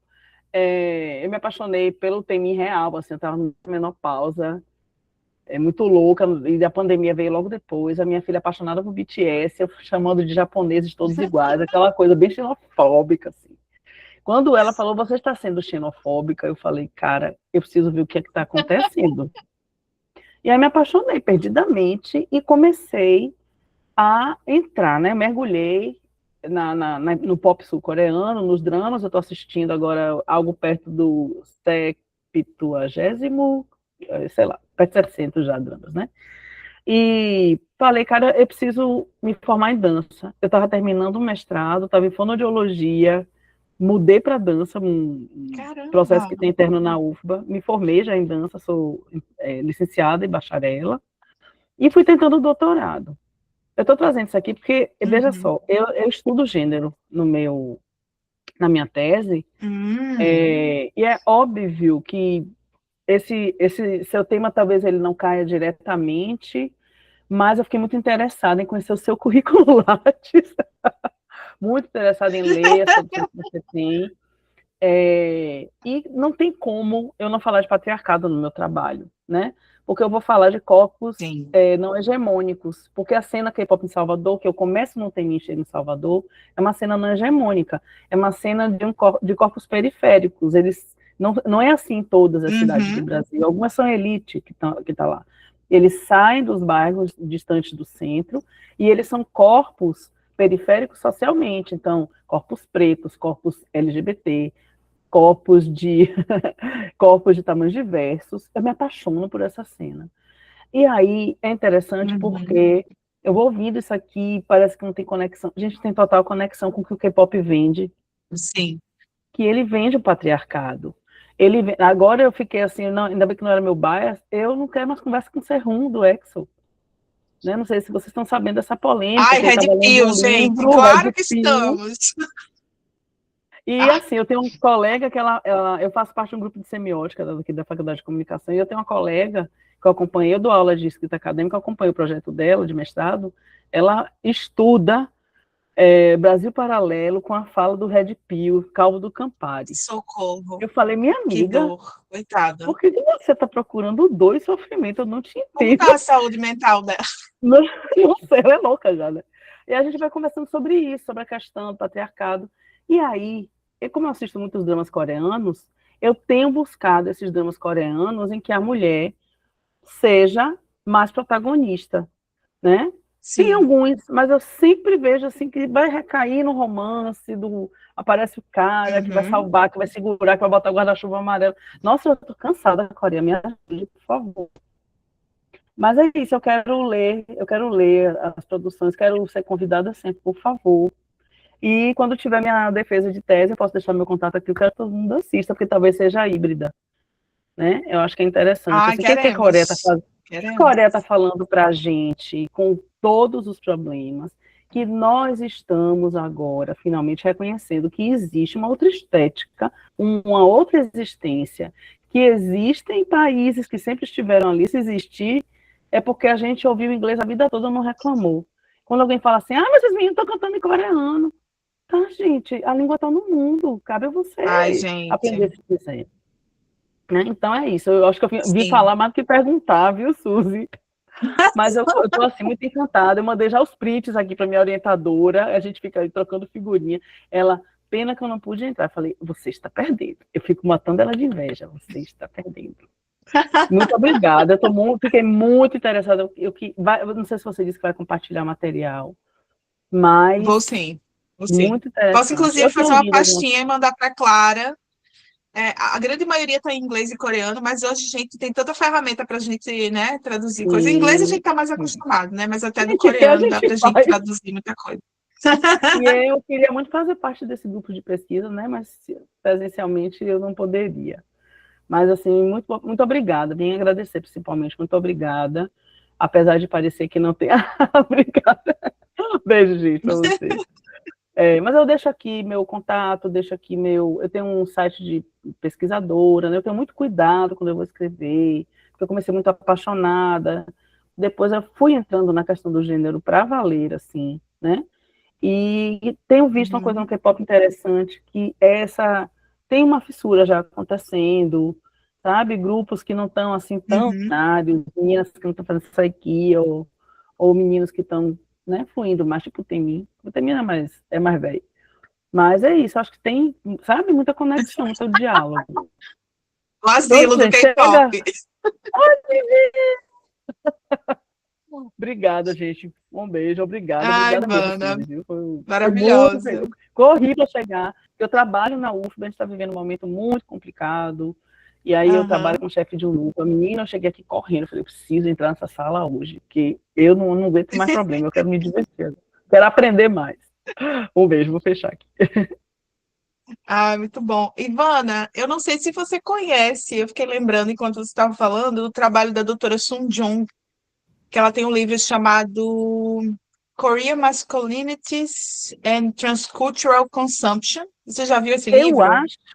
Eu acho que eu tenho alguma Muito resenha bom, né, sobre esse Rochelle? livro. Muito bom. Se você não se importa, acho que você eu tenho ele em PDF. Se você quiser, eu boto na pastinha também. Gente, eu vou botar todos os meus contatos aqui, não tem desculpa para não me encontrar. Porque eu estudo, na minha tese tem uma pesquisadora sul-coreana da dança. Eu não posso falar com o meu olhar, né, de Brasil, uma pessoa que nunca esteve lá, que é a Oh Choi-yoon, e que ela também vai falar de gênero. Mas eu quero aprofundar mais, assim, confrontar esse patriarcado aqui, lá onde for necessário. Eu quero... Muito bom. Ivana, muito obrigada demais pelo seu compartilhamento mesmo. O pessoal no chat ficou encantado, quer saber do seu trabalho, quer ler sua tese, quer fazer. Está aqui todo mundo. Rochelle disse que também tem recomendação de leitura. Rochelle pode enviar para a gente por e-mail, para o e-mail da curadoria, tá? Que a gente repassa para todo mundo. Cláudia, você pode falar? Olá, mulheres. Olá, gente, tudo bem? Entrou a câmera? Entrou. Boa noite a todas. Tudo bem, Suzana? Olha Tudo bom? só para dar um contextinho muito rápido. Eu me apaixonei pelas mulheres coreanas recentemente, nos últimos anos, com o boom do movimento do feminismo de lá, dos 4Bs, da recusa a namorar, casar, ter filhos e relações sexuais com os homens. E disso eu fui atrás de tudo que era livro que tinha, tipo literatura, etc, etc. E a gente no Clube da Suzana acabou de ler o Flores de Fogo, né, que dá uma contextualização histórica do movimento. Aí, trazendo aqui para o encontro de agora, esse seu recorte, Suzana, maravilhoso, que fala do atravessamento, né, do fenômeno da perseguição das mulheres em todos os continentes, sem a desculpa das culturas locais, mas tipo, vamos nomear, né, que a cultura patriarcal, cultura masculinista, ela está em todos os lugares, em todos os continentes. Isso me interessa muito, eu achei sensacional, eu vou querer muito, Clara, você está fazendo essa mediação, repassar todos esses links e os papers e artigos, eu vou adorar, Suzana, se puder incluir o link da sua tese também, para ler, né, tipo, coisas assim mais, para se aprofundar mesmo na teoria, para acompanhar o teu raciocínio, porque, enfim, isso me interessa pela essa desconstrução de tipo do discurso da justificação de tipo, é cultura, e a gente tem que aceitar violências e coisas assim atrozes como feminicídios, porque tipo é legítimo, né? A gente tinha até pouco tempo atrás em vários lugares, e tem lugares que ainda existe essa justificação de que o homem, como dono das mulheres, eles podem cometer crimes de honra, né? Tipo, enfim, muitas coisas. Sim. Mas aí as duas perguntas que eu tenho para trazer dentro desse contexto, só para vocês entenderem de onde é que eu venho, como é que minha cabeça raciocina, e o meu interesse na Coreia, por exemplo, como é que chegou, é através do movimento organizado das mulheres, né? Muito forte, assim, maravilhosas, incríveis. Você vê relação, porque eu andei ouvindo falar que a machosfera de hoje é uma atualização do Martelo das Bruxas, daquele livro que é o tratado do tipo de reconhecimento das mulheres dissidentes, das mulheres revolucionárias, insubmissas, e enfim, essas mulheres que foram em todos os sítios, em todos os lugares, assim, perseguidas, e a gente está aqui usando a linguagem comum de bruxas, né? Você vê essa relação, e como é que você vê essa relação? Tipo, como se o manual dos Red Pills de hoje é um copia e cola do Tratado das Bruxas, né? Se a mulher se comporta assim, se comporta assado, e se você puder voltar um pouquinho, desenvolver um pouquinho mais o ponto em que você comentou no iniciozinho do encontro de hoje, sobre a violência masculina incidir na Coreia e na Ásia, antes da colonização, ou seja, sem a influência dessa figura da entidade colocada como um grande monstro da humanidade do homem branco, se você poderia falar um pouquinho mais, porque você fala dos estudos comparados, eu gostaria de ler esses estudos comparados, ou se tipo, são estudos que estão acontecendo, são estudos recentes, só para desenvolver um pouquinho mais essa ideia, porque, não sei, me interessa, não sei se interessa outras mulheres, e eram esses dois pontos que eu queria te jogar aqui como questão, pergunta, reflexão. Uhum. Se tem ou não tenho resposta, se tem coisas para ler, eu vou ler. E, de novo, mais uma vez, obrigada. E, pessoal, mulherada aqui, obrigada por me ouvirem. Muito bom. Então, o Maleus Maleficarum, né? O Martelo das Feiticeiras. Uma das coisas que eu costumo falar é que a gente, assim, a gente reproduz um monte de coisa antiga, um monte de coisa que tem 200 mil anos, 2.000 anos, 3.000 anos, dizendo que é nova, né? Então, assim, esses caras, eles não têm nem, assim, a capacidade de criar algo novo, né? Então, por exemplo, vou pegar um exemplo da fala clássica, né, do Bolsonaro. Eita, a gente tá gravando, perdão. Falando que a filha dele era uma falhada, né? Isso aí é uma tese aristotélica que ele não deve fazer ideia que diga-se de passagem, porque ele nem deve saber quem é Aristóteles, né?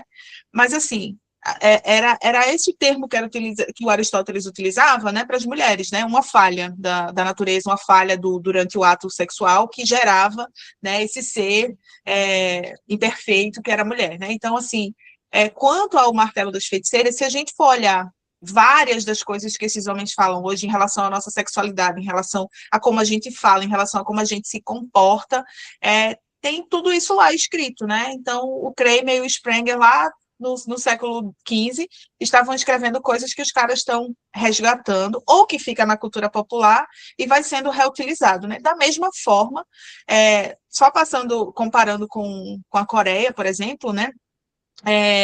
Vários dos fóruns masculinistas que foram combatidos, né, pelas feministas, que se tornaram alvos também das feministas para o movimento de reboot do feminismo coreano, né, 2010, 2016, 2019, faziam também, tudo que eles falavam tem muito a ver com regras ditadas nesse século XVI e XVII que eu estou falando para vocês, né? Então, que estavam nesse livro no Samgam Childo, que estavam no Nehru, né? Que foi criado por essa rainha, assim, né? Dizendo como as mulheres deveriam se comportar. Então, com certeza, assim, esses grupos masculinos, eles atualizam a tecnologia, né? Então, assim, não usam mais um papiro agora, usam a internet, não usam mais uns folhetinhos para circular, usam o WhatsApp ou fóruns. Então, assim, a tecnologia muda, o discurso continua sendo o mesmo, gente, e é cansativo, sabe? Porque não tem nenhuma a capacidade de fazer uma coisa nova, né? Então, eu diria que sim, né? Mesmo porque nós continuamos sendo bruxas, né? Esse termo continua sendo usado. Inclusive, parte dos estudos sobre o cyberativismo das mulheres coreanas, né, do feminismo coreano, fala sobre como essas mulheres eram chamadas de bruxas. Você é uma bruxa feia, você não fez cirurgia plástica, você não sabe se arrumar, né? Você você não tem marido, você não isso e aquilo outro, né? Então, o termo bruxa continua sendo utilizado hoje nessas muitas sociedades, né? E sobre a tua segunda pergunta, existem casos e casos, né? No caso da Coreia, eu vou falar da Coreia e de Gana, por exemplo, né? Que são dois casos que eu estudei mais de uma forma mais aprofundada. A Coreia bem mais, né? Inclusive, não tem essa influência, né? Porque a gente também precisa parte de uma visão xenofóbica também é pensar que todo mundo é bonzinho se a cultura é diferente do Ocidente, né? Então, assim, todo mundo é um amor. Então, o paralelo da gente achar, né, que todos os homens coreanos se parecem com aqueles do dorama, é esse paralelo de achar que na vida real, né, tipo assim, a Coreia só se tornou patriarcal porque o Ocidente chegou lá em algum momento, né? E aí a gente vai estudar a história e ver que não, e assim, não foi nem a gente que começou esse movimento, são as próprias mulheres na Coreia, né, que foram pesquisar, então a gente já está debatendo com elas, com esse movimento que elas fizeram de entender a própria história, entender a formação do patriarcado confucionista, nomear também, né? Então, assim, muitos espaços da Ásia já tinham essas formações patriarcais antes da colonização, né? E outros vão se formar nesse imbricamento, né? Com o que é local e com o que vem com as caravelas também, como eu chamo, né? A caravela vai trazendo... Então, aqui, se a gente for pensar em termos de Brasil, né? A gente tem... o Brasil tem uma no geral, né, os grupos que nós estudamos, que os pesquisadores estudam, né, os grupos indígenas, os povos originários daqui, na grande maioria, existia uma relação de certa paridade entre os grupos, né? Não tinha essa... Mesmo porque não eram sociedades extremamente hierarquizadas. Mas se a gente for pensar, por exemplo, nos impérios, Império Inca, especialmente se for um império militarista, né? Então, assim, quanto mais militarista uma sociedade, mais hierarquizada ela é, mais predominância do grupo que for militar de assumir esses contornos patriarcais, né? Então, se a gente pensa em Império Inca, Império Azteca, né? Esses grandes impérios que a gente conhece aqui indígenas, tinha essas hierarquias com as mulheres também, né? E isso são as feministas indígenas que estão falando, né? Não sou eu. Então, tem trabalho aí de Lorena Cabinal, de Julieta Paredes, de 1 milhão, assim, que a gente pode citar na América Latina para falar sobre isso, né? Então, sim, se a gente for pensar em termos de quem causou mais desgraça no mundo por conta da colonização, com certeza é o patriarcado ocidental cristão, né? Mesmo porque ele se expande a partir da colonização, né? Ele se sobrepõe também, né, a vários dos patriarcados locais que já existiam, que várias pesquisadoras chamam de patriarcado de baixa intensidade também, né? Mas, assim, não é o único. Não é também assim o único que causou desgraça no mundo ou que colocou a posição das mulheres como subalternas, né? A gente está vendo aqui o caso da Coreia para provar isso, né? E sobre as referências, passarei tudo para a Clara e Vitória, não se preocupem. A gente vai reunir tudo e mandar para vocês. Tem um comentário no chat, Suzy, que eu vou ler rapidinho antes de Isabela, porque embaixo um pouquinho que eu perdi, porque, enfim, tem outra pessoa também falando sobre algo parecido, porque a Alice Falaschi que fala: perfeito, Suzy, fiquei justamente pensando nas inúmeras semelhanças com as nossas mulheres, enquanto você estava falando sobre as Mundan e a atuação delas no contexto de guerra, que foi a ocupação japonesa. Inclusive, amei sua fala de que parte da guerra é tirar o direito das pessoas à vida.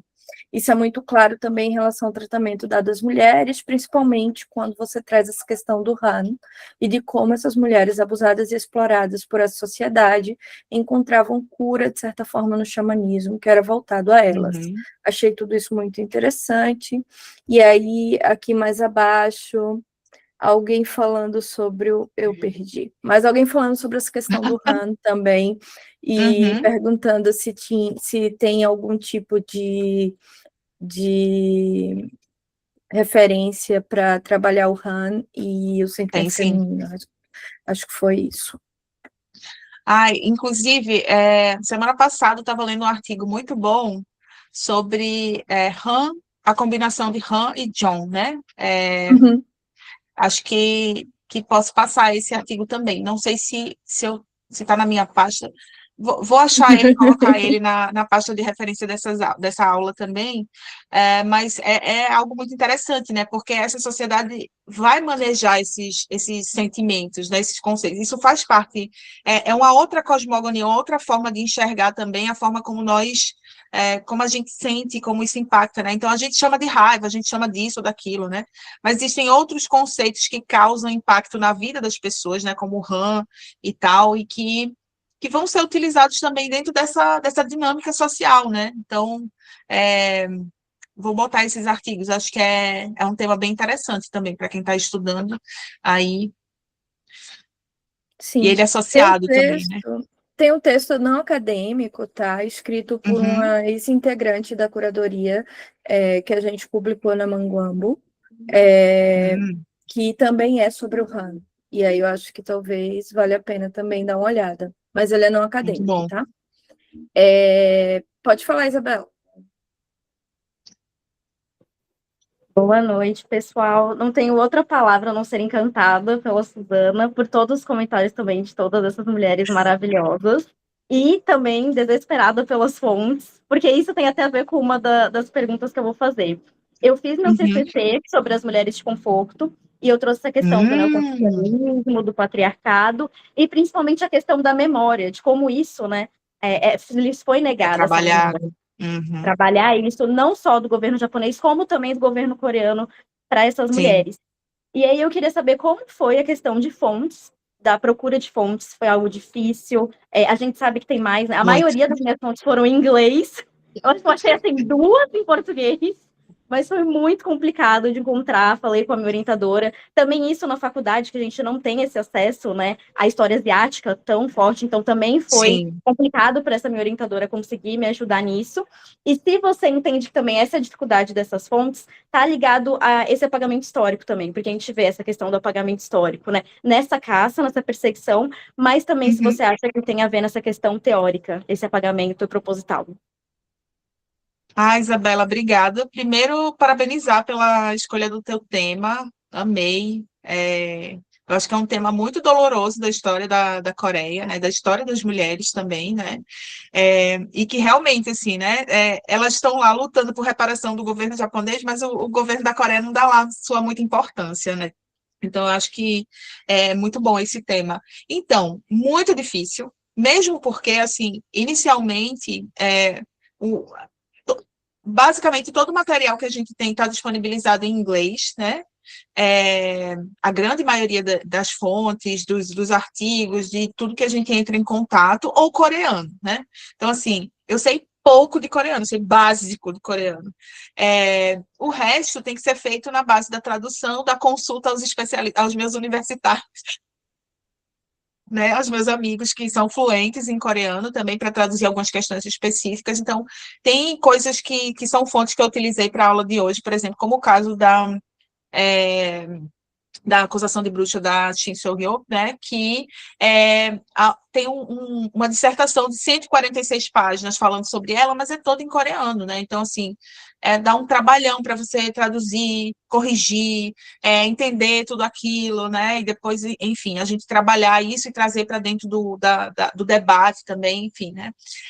Então, tem uma dificuldade muito grande com isso, e eu acho que é uma coisa que você falou no Brasil, né? A gente aqui no Brasil, a gente tem pouca conexão ainda com essa rede de pesquisadores do outro lado, né? Porque se a Europa, por exemplo, que eu estudei Portugal, né, e Espanha, e um pouco da Holanda, mas a Elis, minha amiga que está aqui, inclusive, estudou muito mais, né, período holandês aqui no Brasil, a história das mulheres na guerra, etc.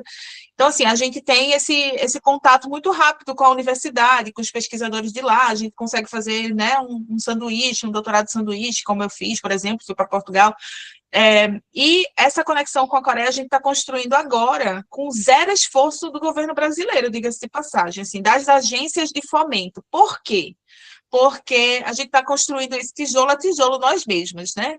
Porque a gente tem, obviamente, né, tem muitos incentivos da Coreia vindo por via, né, dos órgãos que estão aqui, do consulado, etc., né, da embaixada. Só que a gente não tem isso transformado ainda em um fluxo de ciência. A gente está vindo, o que vem mais para cá, né, são esses produtos culturais da Hallyu.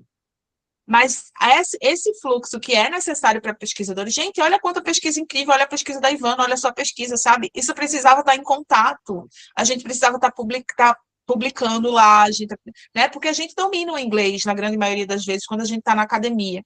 E boa parte dos eventos que acontecem na Coreia para pesquisa, né, são falados em inglês também, porque essa língua desgraçada foi para o mundo inteiro, né? Então, assim, a gente precisa disso, eu acho, né? Até para facilitar o nosso contato. Por exemplo, eu sou fascinada pela Narie Sok, né? Já estudei tudo que era possível dessa mulher que está disponível em inglês.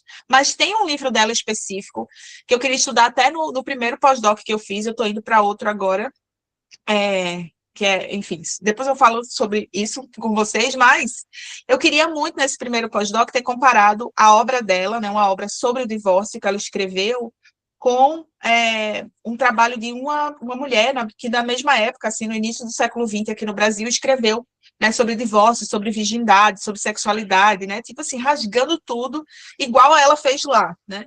E eu falei, gente, isso daria uma comparação incrível, só que eu não tenho acesso, não tenho dinheiro, e assim, por mais que a gente tivesse tentado bolsa, meu supervisor na época, a gente não conseguiu bolsa para ir para a Coreia, né, assim, para fazer isso, porque ele não tá, essa obra não está disponível online. Eu teria que ir para lá, né, na Biblioteca Nacional, que é onde ela está, e fazer essa pesquisa. Então, assim, é muito difícil, porque realmente, assim, a gente não tem história asiática dentro do... Era a Ercília com a obra dela, né? A obra Virgindade Inútil da Ercília, que ela faz essas críticas, né? Então, assim, cara, podia ser mais fácil para a gente se a gente tivesse essas agências de fomento não sendo tão eurocentradas, sabe? Então é complicado. Mas eu acho que, olha quanta gente tem aqui também, né? Eu acho que a gente consegue construir essas conexões, né? Já estamos conseguindo fazer muita coisa também, né? Então, vamos lá. Não sei se respondi, Nossa. Isabela. Me empolguei. E essa questão de, olha quanta gente tem aqui, a gente começou, não tinha ninguém também. Assim que a Uhum. gente começou, né, Vicky? Veja, se hoje é difícil, antes, meu Deus, a gente vai assim, de grão em grão, entende? Pode falar, Ana. Oi, gente. Boa noite. Vocês estão me ouvindo certinho? Estamos. Ai, beleza. Nossa, eu tenho tanta coisa para falar que eu até anotei algumas coisas aqui para não ficar perdida. Mas, primeiramente, eu queria muito agradecer que, assim, eu acho extremamente importante falar sobre esses temas, e eu já falei e repito, eu gosto muito que a curadoria, sinto que é um dos poucos espaços que aborda esse tipo de questão no universo que a gente estuda sobre a Coreia. Então, acho muito importante e agradeço muito essa oportunidade. Reforço que eu também quero muito esses materiais, pelo amor de Deus. Eu não estou participando da curadoria esse semestre, eu estou como ouvinte. Então, assim, mesmo que eu não esteja aí na curadoria, gente, se vocês puderem me mandar, super agradeço. E o que eu ia comentar, na verdade, a primeira coisa que eu ia comentar era justamente sobre as mulheres de conforto, que você acabou já falando Uhum. bastante agora. Mas eu acho que é muito interessante, assim, você ver essa questão, porque é uma coisa que eles abordam como se eles tivessem, assim, um grande ressentimento do Japão em relação a isso, mas, ao mesmo tempo, olha o jeito que eles tratam as mulheres deles. E como exatamente a Isabela comentou, eles não só eles, né, mas a gente não vê uma quantidade assim de material realmente sobre esse assunto. Eu também tenho tentado fazer pesquisa sobre isso e é extremamente difícil. Difícil. Então, acho que Uhum. exatamente como a Isabela comentou, tem muito essa questão do apagamento, de que no discurso, assim, eles fazem questão de dizer que a gente quer um pedido de desculpas e tudo mais, mas na hora de realmente pesquisar sobre isso e falar sobre machismo e sobre toda essa questão estrutural das mulheres na sociedade sul-coreana, aí parece que eles não fazem tanta questão. E eu mesma vejo que esse tipo de pesquisa voltado para esses assuntos, mais de questão de feminismo e tudo mais, e problematizando o machismo na sociedade sul-coreana, principalmente voltando muito para a questão do confucionismo, é uma coisa que é muito mal vista pela grande maioria da sociedade sul-coreana, né, no caso. Então, é uma coisa que eu fico assim bem chateada. Eu acho que é realmente algo que precisa ainda muito de atenção, porque realmente tem um grande Uhum. apagamento desse setor. Mas uma outra coisa, então, que eu gostaria de perguntar para você, que acho que não tocou ainda muito no assunto, é que a gente estava comentando, né, que, por exemplo, na era do período Goryeo, as mulheres ainda tinham muitas liberdades e tudo mais, e eu confesso que eu sempre tive essa dúvida, porque do meu Uhum. entendimento, me corrija se eu estiver errada, mas do meu entendimento, o confucionismo, ele foi para a Coreia lá no período da dominação Han. E essa Uhum. dominação, ela veio antes da era Goryeo. Então eu queria entender, tipo, o que aconteceu que chegou o confucionismo, chegaram todos esses ideais de que o homem era superior à mulher, e ainda assim as mulheres tiveram liberdade por um tempo e só depois tudo aconteceu do Uhum. jeito que aconteceu. Então essa é uma dúvida que eu ainda tenho, se você puder explicar um pouquinho, por favor. Muito bom, Ana. Então, O que acontece é que quando as ideias confucionistas chegam na península, né, elas não eram parte da estrutura do Estado, né? Então, assim, até Goryeo, até a mudança para a dinastia Joseon, a gente, nessa troca, a gente vai ter o budismo saindo como uma das religiões principais, né, como uma das religiões principais do Estado, a religião xamânica sendo colocada de lado também, né? E aí o confucionismo, ele nessa época, ele vai ser assumido como a religião do Estado, como a filosofia do Estado, né? Então ele passa a fazer parte da estrutura do que vai se formar o Estado moderno coreano, né? Então essa a mudança fundamental. Antes ele fazia parte digamos assim, daquele bolo que estava ali, né? De tudo. Então era uma filosofia, um pensamento que estava principalmente com as elites, que eram as elites que tinham esse contato maior também, né, com a China, enfim, né, e depois a gente vai ter todas essas reformas que vão ser características da troca para Joseon, né, para a dinastia Joseon, e aí a gente vai ter o confucionismo fazendo parte da estrutura do Estado. Aí ele vai reorganizar o que é a família, o que é o casamento, o que são os papéis sociais. Antes disso, a gente não tinha isso, né, a gente tinha uma convivência ali entre essas diferentes correntes de pensamento, né, algumas sendo mais populares entre a elite, algumas as elites esclarecidas, né, os intelectuais, etc. O budismo e o xamanismo estando mais entre a população e também parte da realeza, né, da família real e tal, mas depois a gente tem realmente essa troca de agora, essa é a religião, essa é a filosofia, essa é a ética que vai direcionar o Estado e a família, né, e a sociedade. Então, é essa troca, na verdade, que a gente vai ver, e claro, isso é um longo processo histórico, né? Tanto é que a gente vai ver isso acontecendo no século XIV, e no XVII é que essas estruturas vão estar mais cristalizadas, que é quando a gente vai ver as pessoas que são figuras desviantes sendo punidas para aquela ordem ser cada vez mais estabelecida, né? Então, é essa a grande diferença, né, que a gente observa. Faz muito sentido. Muito obrigada. Por nada. Obrigada, Suzy. Mariana estava com a mão levantada, desistiu? Seria a última pergunta para a gente finalizar por causa da hora?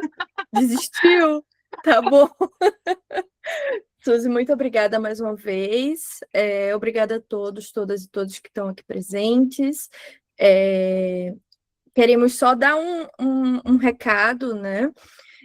Ivana, sexta-feira a gente vai ter uma palestra com a professora Cristal sobre queerness, e assim, a gente está muito animado, e nesse artigo específico que ela lançou ano passado, que ela publicou ano passado, um dos estudos de caso eu acho que é uma música, duas, eu não lembro bem, do Taemin. Fizemos mesas juntas. Nós já fizemos mesas juntas. Isso.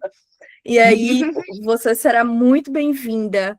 Eu acho que vai ser bem interessante. Sim. Amanhã, nós tivemos um pequeno contratempo, professor, enquanto estávamos aqui com Suzy fazendo essa palestra maravilhosa, o professor João Felipe Gonçalves teve um problema com relação a uma viagem que ele está fazendo e ele não vai poder fazer a palestra de amanhã. Estamos tentando fazer a substituição do professor, ver se conseguimos alguém para colocar no lugar, para ver.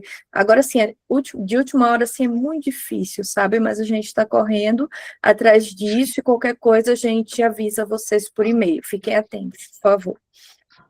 E acho que é isso. Muito obrigada. Fiquem Obrigada, bem, gente. se hidratem.